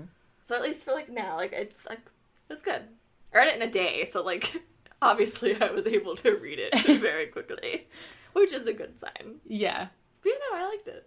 Good, cool, yay. Are you excited for book 2? I am, and I almost started it, but I was like, I better not, because then I might confuse myself on if anything gets learned. So I like read the first 2 chapters and I like was about to start, but I was like, maybe I better just wait. So I waited. Well, that's why it was so hard for me, because I'm like, does this come up in this book or does it come up in the next book? And then I was like reading it and I was like, no, this definitely comes up in the next book. So I tried to like keep it to where I was like, this is going to come up later, not in this book, but we'll get to it. Yeah, so that's why I like stopped myself. I was like, but I do have them all, so I will read them. I am interested to see where the story goes. Mm-hmm. Yay. Yeah. That makes me happy.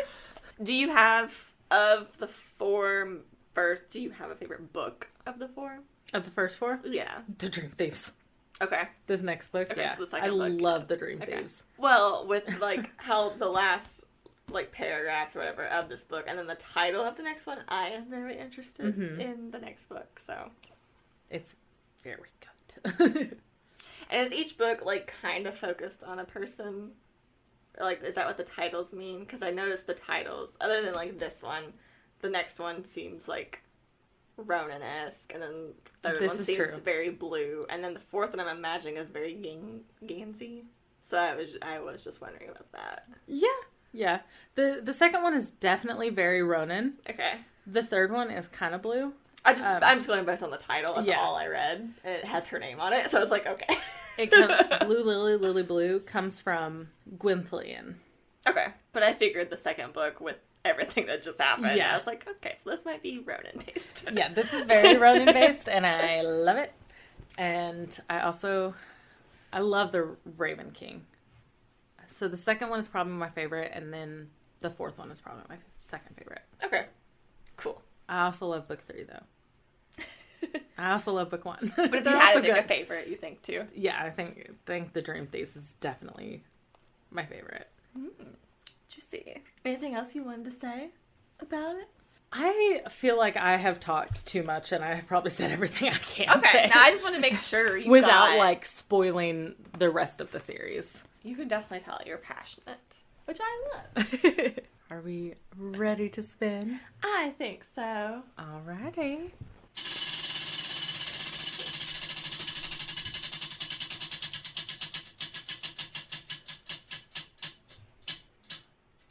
Alright, so what's our topic for next week? We got random. And we will be drinking a drink we like. Nice. Okay. I feel like that happened last time we got random, wasn't it?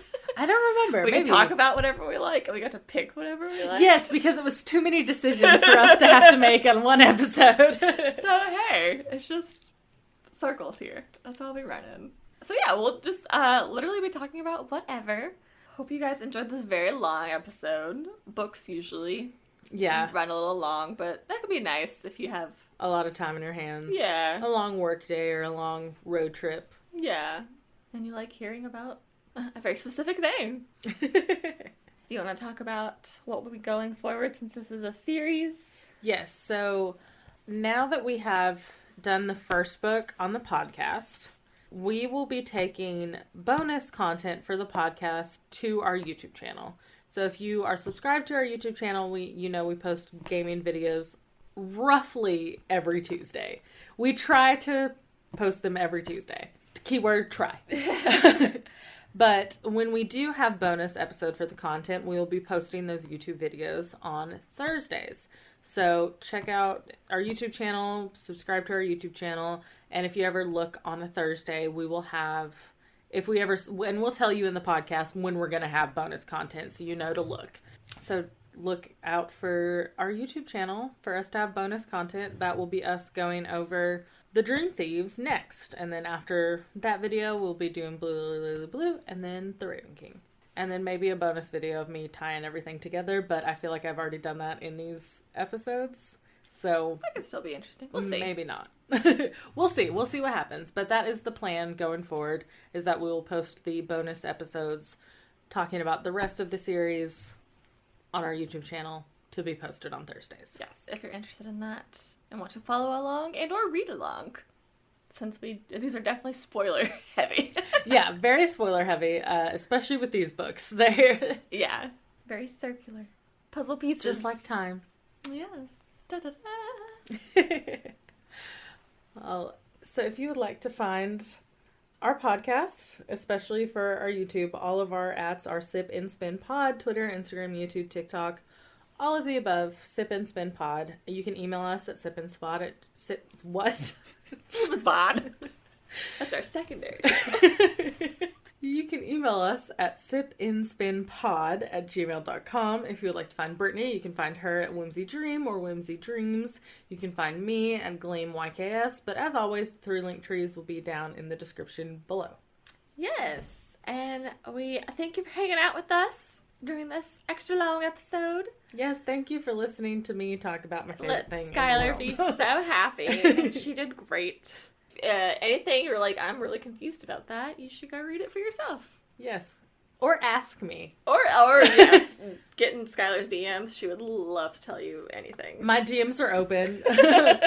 Just hit me up and be like, hey, so I'm a little confused about this part. I'll be like, here we go. She will. I got your back. She's got it. Plus, also, I just really would like to talk about this with anyone and everyone at all times, every day. There you have it. And with that, we'll sip with you next week. Goodbye.